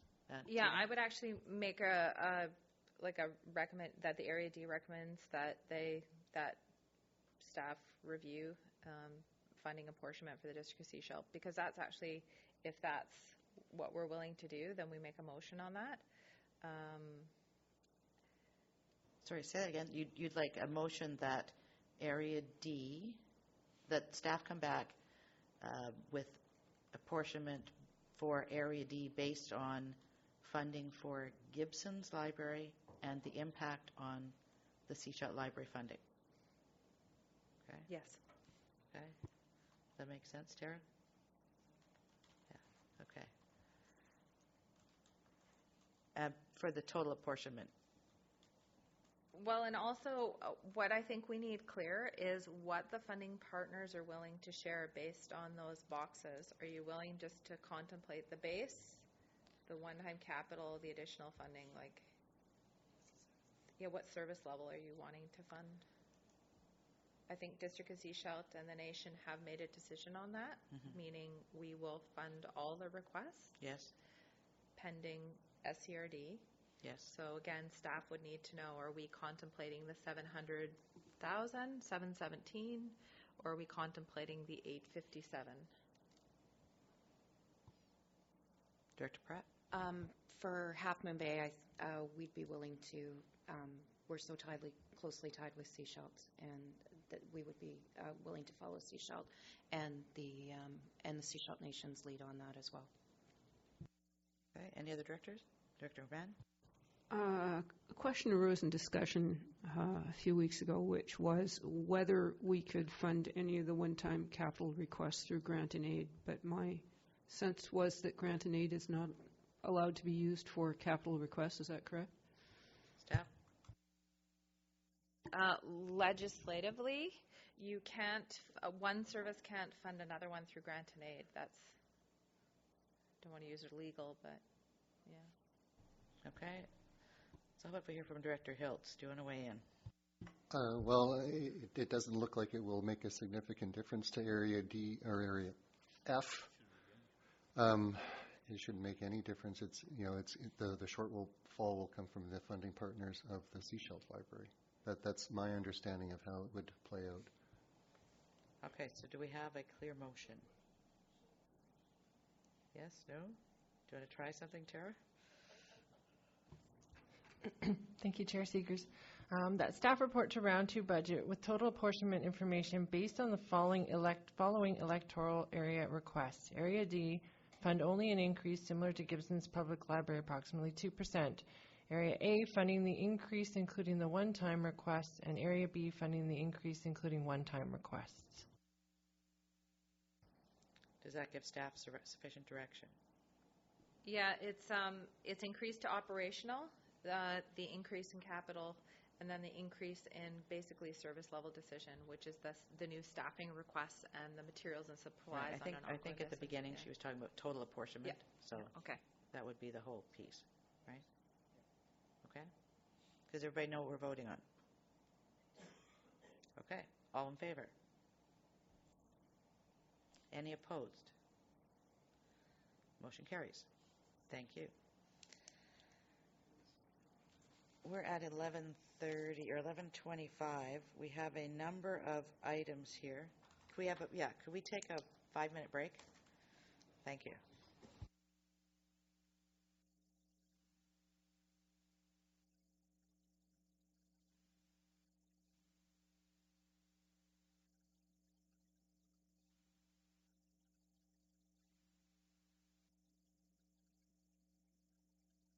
All right, so let's move on to item 5. This is refuse collection rate updates, and this was the insert, so it's not in your online.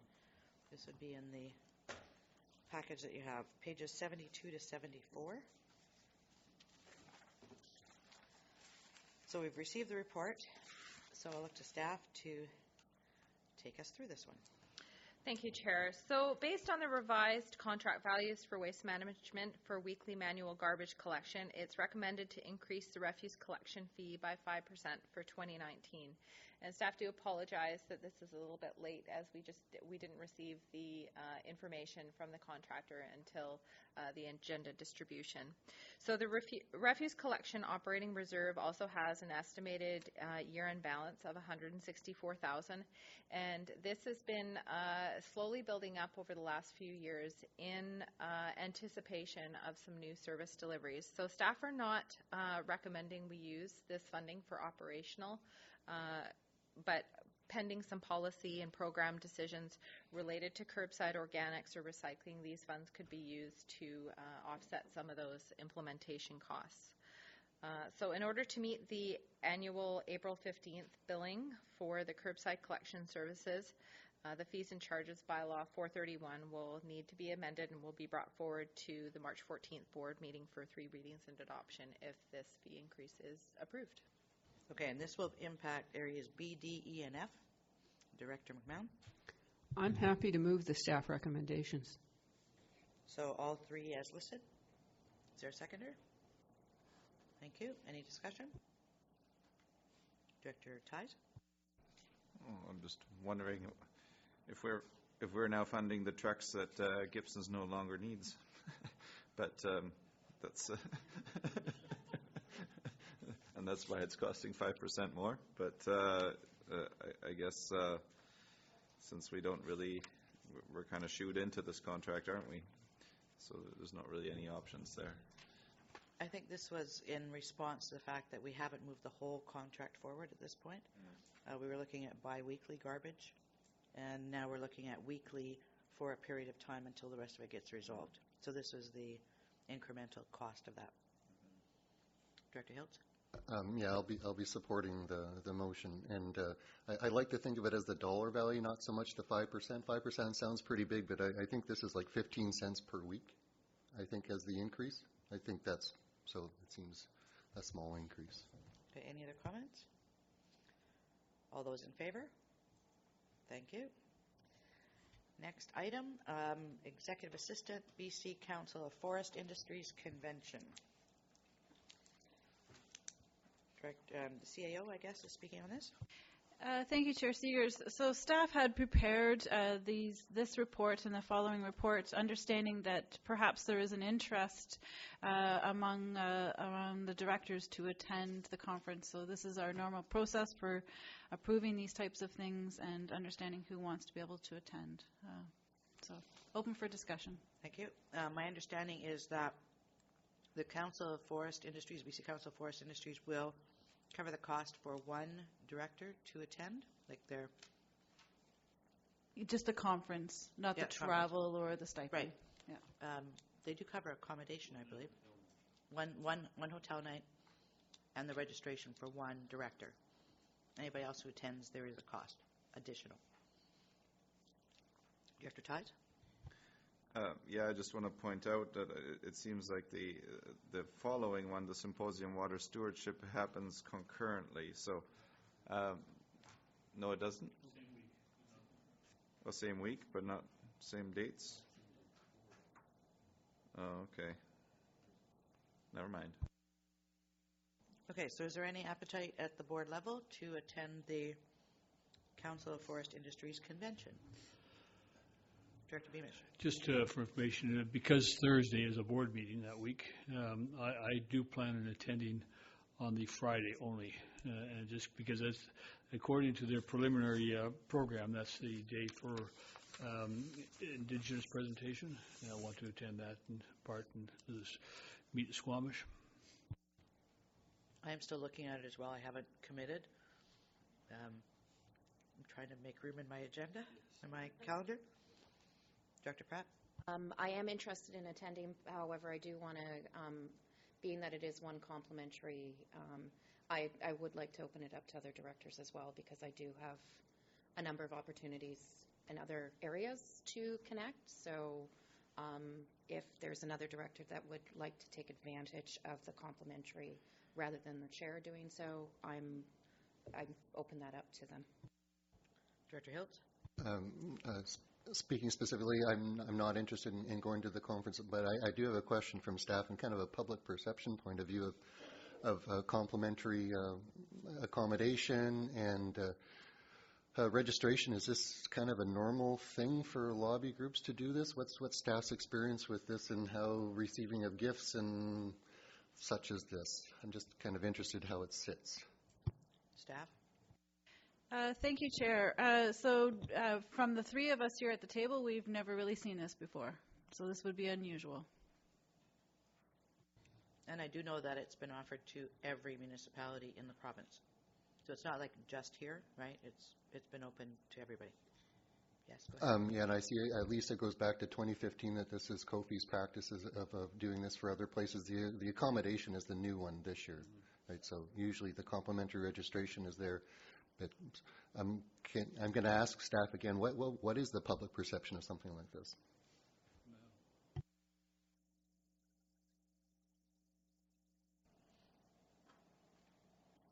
Would staff care to comment? I think it's very difficult for us to comment on what the public perception of that would be, and I think that's a decision that you'll, because attending would be something that you would have to defend in the long run, so it's kind of subjective, I guess. Director Beamish? Yeah, just from my perspective, I would not accept the accommodation.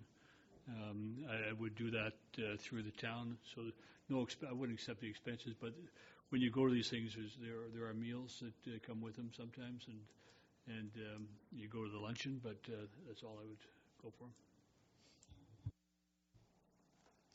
Director McMahon? Yeah, while I feel that we do need to learn more about the forestry industry, and we've talked about tours and things, and that's great.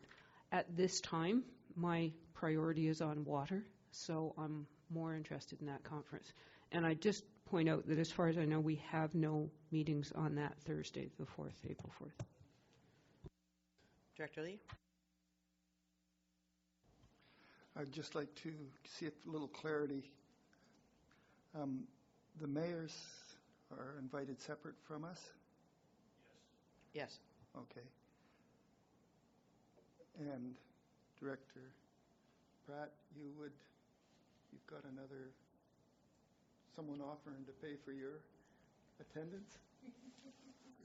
If you look on page 77, the letter that came out came to mayors, regional district chairs, president and executive director of ABICC.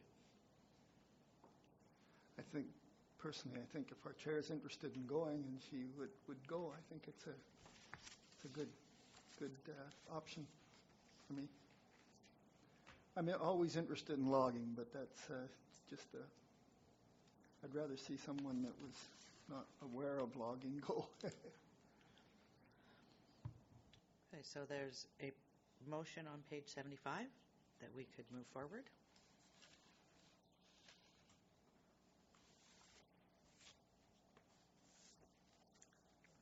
Director Ties? Yeah, I just wanted to make a comment that while I am interested in this kind of thing, being from where I'm from, I don't want to be seen as fraternizing with the enemy, so I think but I think it'd be great if Chair Pratt could go. So would you like to make a motion? I'd like to make a motion, follow the recommendations here, and that Chair Pratt be approved to attend the 2019. Is there a seconder for that? Seconder? Second? Okay. Any other discussion? Director Pratt? The one piece I am not comfortable with is being paid stipend to go to a conference. And so I'd like to make an amendment to take out the stipend. I would be happy if the SCRD could provide support for my expenses, but I do not want to be paid stipend to go to this conference. Thank you. Okay. Is there a seconder for the amendment? Seconded. All those in favor of the amendment? Okay. And all those in favor of the motion as amended? Thank you. Yes. Okay. Sorry. Did you want to still comment now? I was wondering if the Sechelt Indian Government District has been invited and will attend. Failing that, I would like to make a motion that Keith be included if he's interested. Sorry, Director Julius. Director Julius, would you like to comment? I don't know.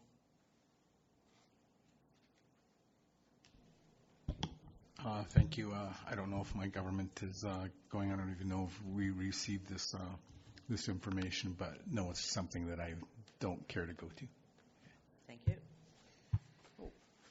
Okay, so let's move on to item number 7, pages 83 to 93, and this is Symposium on Water Stewardship in a Changing Climate.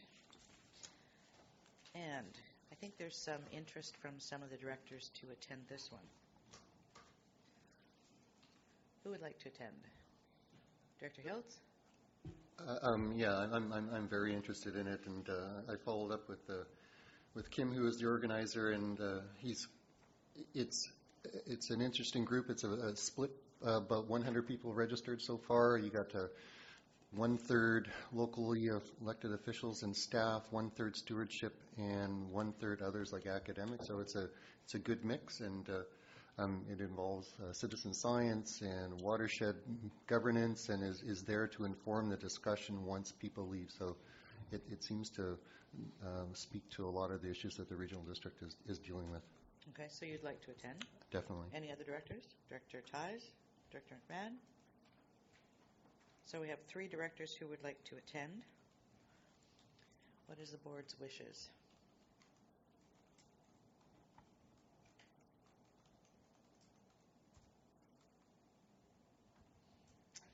I'll make a motion that the following directors, Director Hiltz, Ties, and McMahon, be approved to attend the symposium on water stewardship, etc., as written there.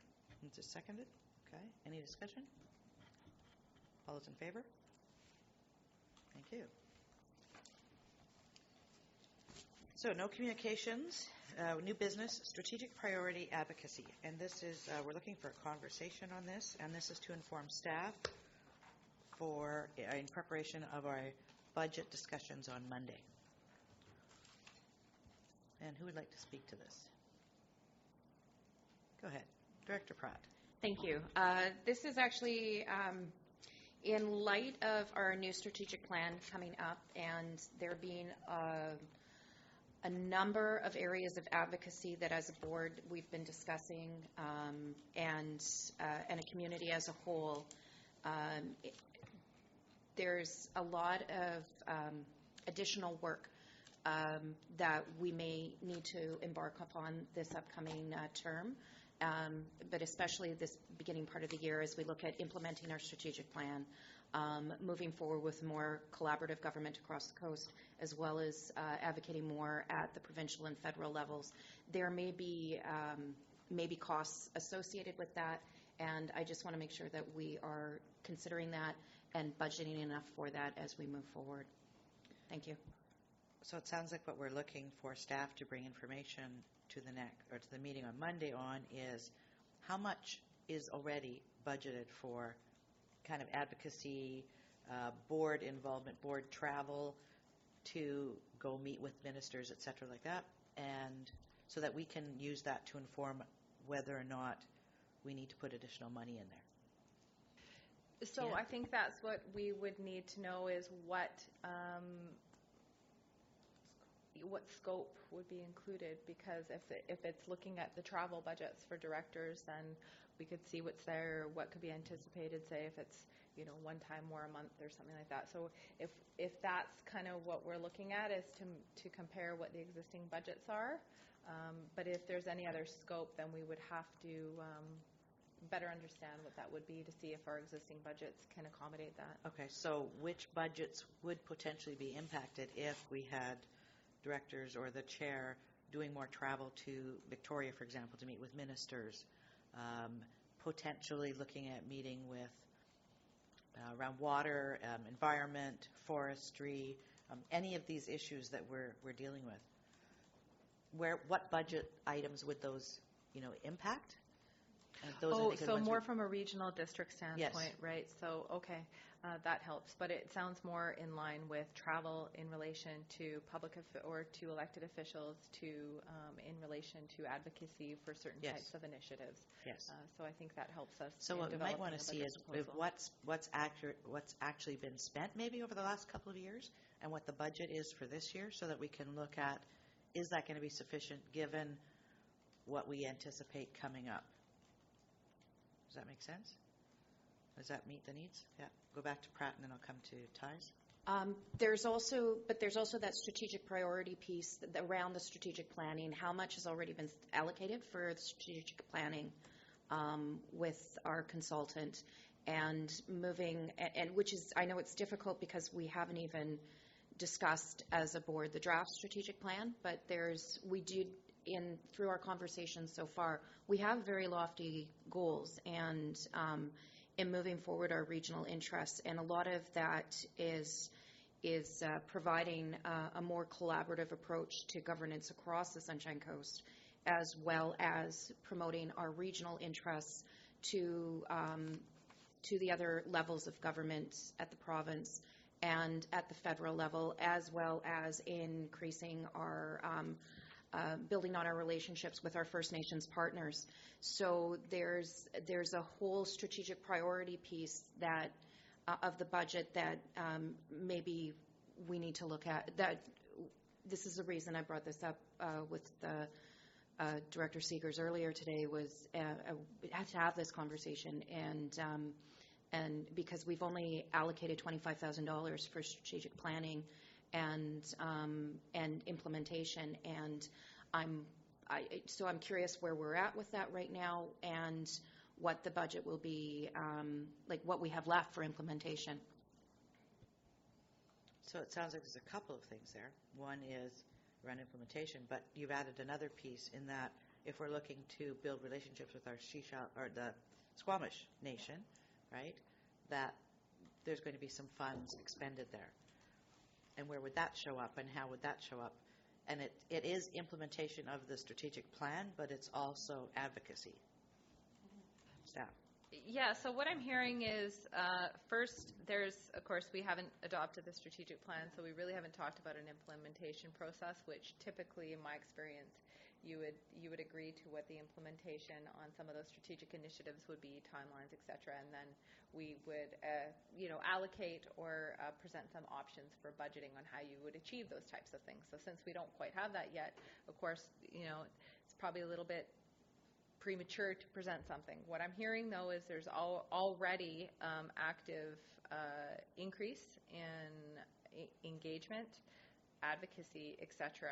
So for 2019, let's look at increasing the budget so we can facilitate some of that. If there's anything from the strategic plan, the $25,000 is really just for the work to develop the strategic plan. It's not to implement. So that would come next. Okay, thank you. Yeah. Director Ties?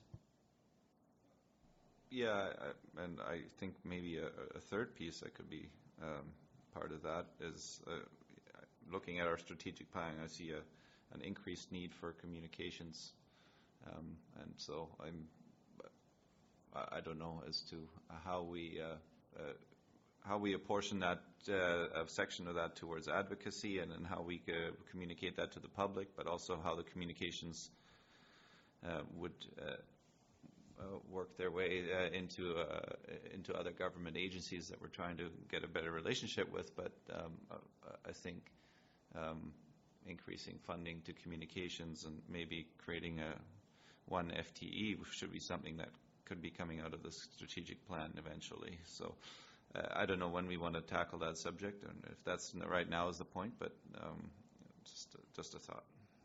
That could be additional information that could come forward on Monday as well.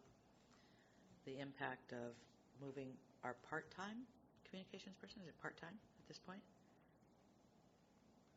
0.8 FTE. 0.8 FTE to full-time. Okay, so we could have that come forward as well on Monday. Anything else? Director Pratt? And I understand I understand that it feels premature in some ways, but at the same point, I don't want us to have a strategic plan that we adopt or we look at our second draft in April and all of a sudden realize we have no funds for implementing. So that's, it's if putting a little bit of extra money into it now, and maybe not spending, but at least having it budgeted so we can say, okay, we've got some funds here, let's look at a community engagement piece, or let's look at doing an advocacy trip or something like that. So I don't want us to get held up because of our other processes that are running concurrently as well. We're building on a momentum. Let's keep going. Director Beamish. No, I think if you're looking at something to do in-house, as long as you're not looking to hire somebody as to manage a consultant to manage advocacy, but if we're looking to do it in-house, $5,000 in the budget would not be unreasonable for that purpose, because you say 2 trips to Victoria, trip over to North Vancouver, things of that nature, and then combine it also with UBCM and other opportunities. I think that that would be a relatively minor amount spread among the whole regional district. Could be quite easily to accommodate. It's usually not going to be much more than that, but it is something specifically for that opportunity. Yeah, I think what we're looking at is staff bringing forward what do we have allocated so that we can look at what should it be inside of that. Okay. Director Lee, your microphone is on. Did you want to say something? Yeah, I'll turn my mic off. Okay, any other comments, any other avenues we want staff to be aware of? Okay, so do we have a motion? Have we made a motion? Not really.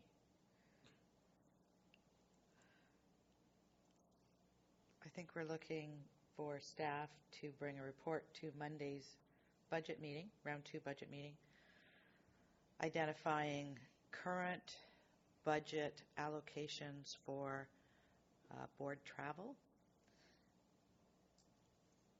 I think that's it. Board travel in preparation for identifying budget amounts for advocacy,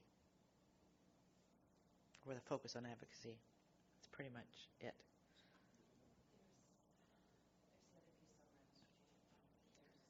It's implementation of a strategic plan.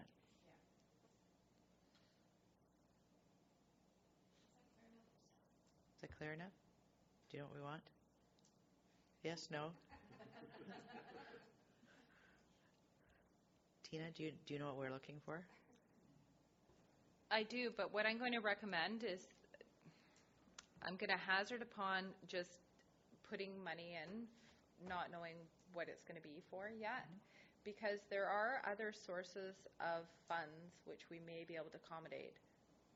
I haven't seen the draft strategic plan, so I don't even know what has a financial value associated with it. Is it staff resources?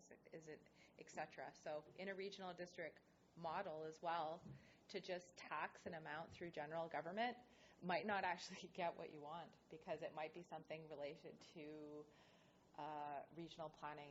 It might be water initiatives, and those we can't transfer the funds from general government over to regional water. So I'm not trying to be, I understand what you're trying to do, but there might be other ways we can fund it with allowing your momentum to continue. But since I don't know what that looks like, it would be hard for staff to just, we're not a municipality, we just can't have a pot of money to implement those things. So here's a question. If we said, you know what, we need to go and meet with the Minister of the Environment around our water situation, where would that come from? Would it come from water, or would it come from travel? Typically, it comes from the general government. So I think that piece, the advocacy one, I don't think staff has too much of a concern about, because it's work of the board. If it's really specific to an initiative and you were meeting on a specific minister on a project that would, depending on what it is, it might come from the area budget. But again, mostly it comes from the pot of money that supports the board. Okay, so I think that one's easy. The travel part is easy, is simple. I think that's what we're looking for at this point. The other part about implementation of the strategic plan, that one I think is a little more, currently I don't think we have enough information to assist the board in making a decision. Okay. Director Pratt? I'll say okay.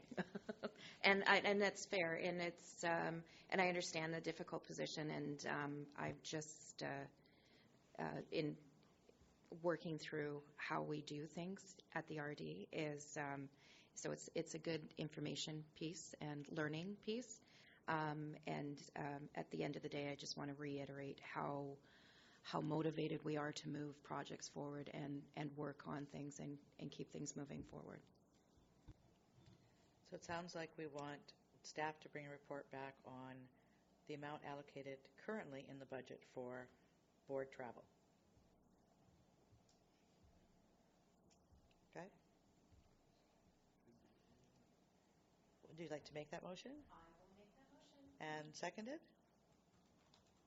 Okay. Any other questions, comments? All those in favor? Thank you. One final item on this, procedure bylaw. And I'm going to open it to the directors for discussion. Director McMahon. Sure. We've identified a few things in terms of procedures that we would like to change, and I think it was suggested that the appropriate way to approach this is to ask staff to come forward with a draft procedures bylaw after we have made some suggestions about the things that we want to change up, like the template for the agenda. So what other things have we identified? Director Pratt?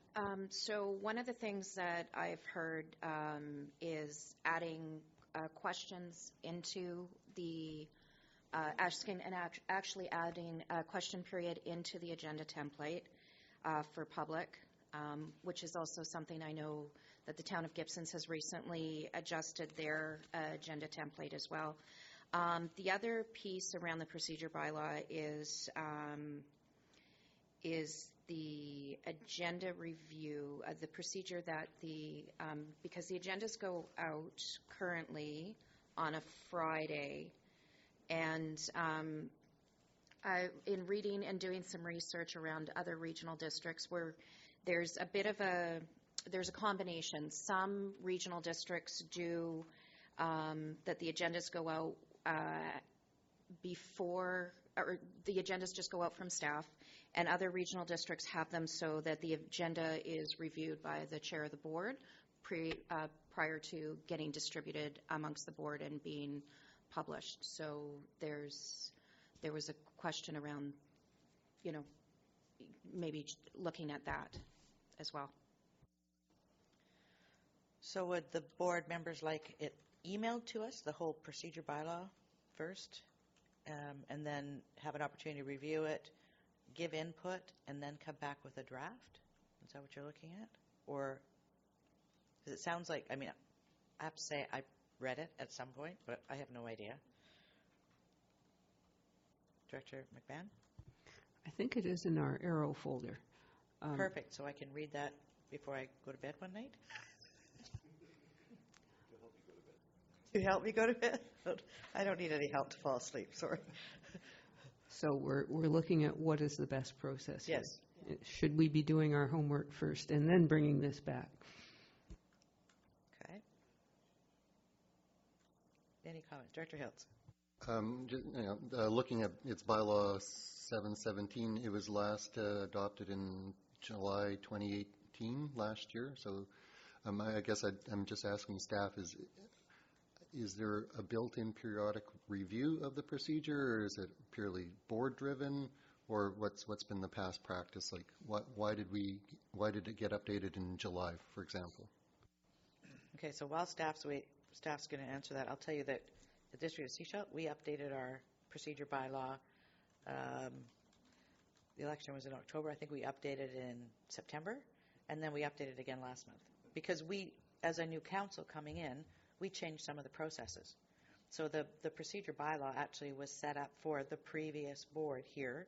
And as a board, the way it's set up, does that work for us? Or are there things in there that we would like to see changed? Is kind of the review at this point. Okay? And did staff have anything else to add to that?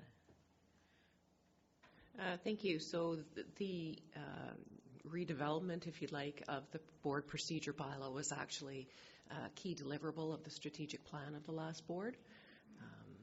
And so it reflects what was requested at the time. And of course, it is a bylaw to govern the procedures of the board, and it's important that the board is comfortable with those procedures. So if there are items that you'd like to have addressed in the bylaw, having some direction to staff to bring back some suggestions. You've probably heard me say half a dozen times already that there are, a number of different ways to accomplish different things, and to have staff bring different options for you. Director Beamish? Town of Gibson's did make some amendments to the procedure bylaw this year. One was to accommodate the student position, and the second one was to add the second inquiry opportunity. And the reason we did that is because quite often people will come to a board meeting. We didn't put the second inquiry opportunity in for a committee meeting, just for a board meeting. And the reason being is that council is going to make decisions on items that are on the agenda package, and it allowed the public to have inquiries of council prior to that decision being made, as opposed to an inquiry at the end of the meeting and saying, why did you make that decision? And so that was just that one additional opportunity, so that the first inquiry opportunity in our agenda is for items that are on the agenda that evening. The final inquiry opportunity are for anything that anybody wants to bring up. So that if there's items on the agenda that somebody is particularly interested, they don't have to sit through a whole lengthy meeting just to get to the end of the meeting and ask a question, and it's redundant by that time because the decision's already made. So we just wanted to afford that. Committee doesn't make decisions. Committee makes recommendations to council so that they can sit and hear that discussion and then ask a question or have some input into before the decision's made. So that's why we put that second one in. So this isn't something that has to be done immediately. So why don't we punt this to the directors to say that for the next corporate administrative services meeting, we are to come having read the procedure bylaw and identifying areas that we would like staff to look at and address so that they can take it away and come back with a draft addressing those. Director McMahon. Perhaps we could come back well in advance of the next corporate meeting so that we give staff lead time. I'm not saying that they need to draft it for that meeting. I'm saying we come to that meeting with the ideas. Just given our workload over the next month, right? We're going to be doing budget, a number of other items I think are coming forward, and staff has got a lot on their plate as well. So then if we bring our ideas to the next meeting, so we actually put it on the agenda, for directors' input for the procedure bylaw, then staff can take it away and then give us come back at some other meeting with the update. Okay? Does that make sense? Okay, we have some homework. Director Lee. I was just wondering if there was any value in looking at others' similar bylaws for ideas. I'm great at stealing other people's ideas. You could do that as well. I don't know quite how we'd get them, though. Most of them will be on any council, any municipality. You can go, they'll all have their procedure bylaw. Okay, I can do that. Yeah, thank you. Director Pratt. I was just going to say, Dr. Google is great. Yeah. Okay. Next on our agenda is a motion to move in camera subject to 91A, B, and K of the Community Charter. Motion to move that piece forward. Moved and seconded. All in favor? Thank you. And Sophie, do you have any questions? Thank you very much.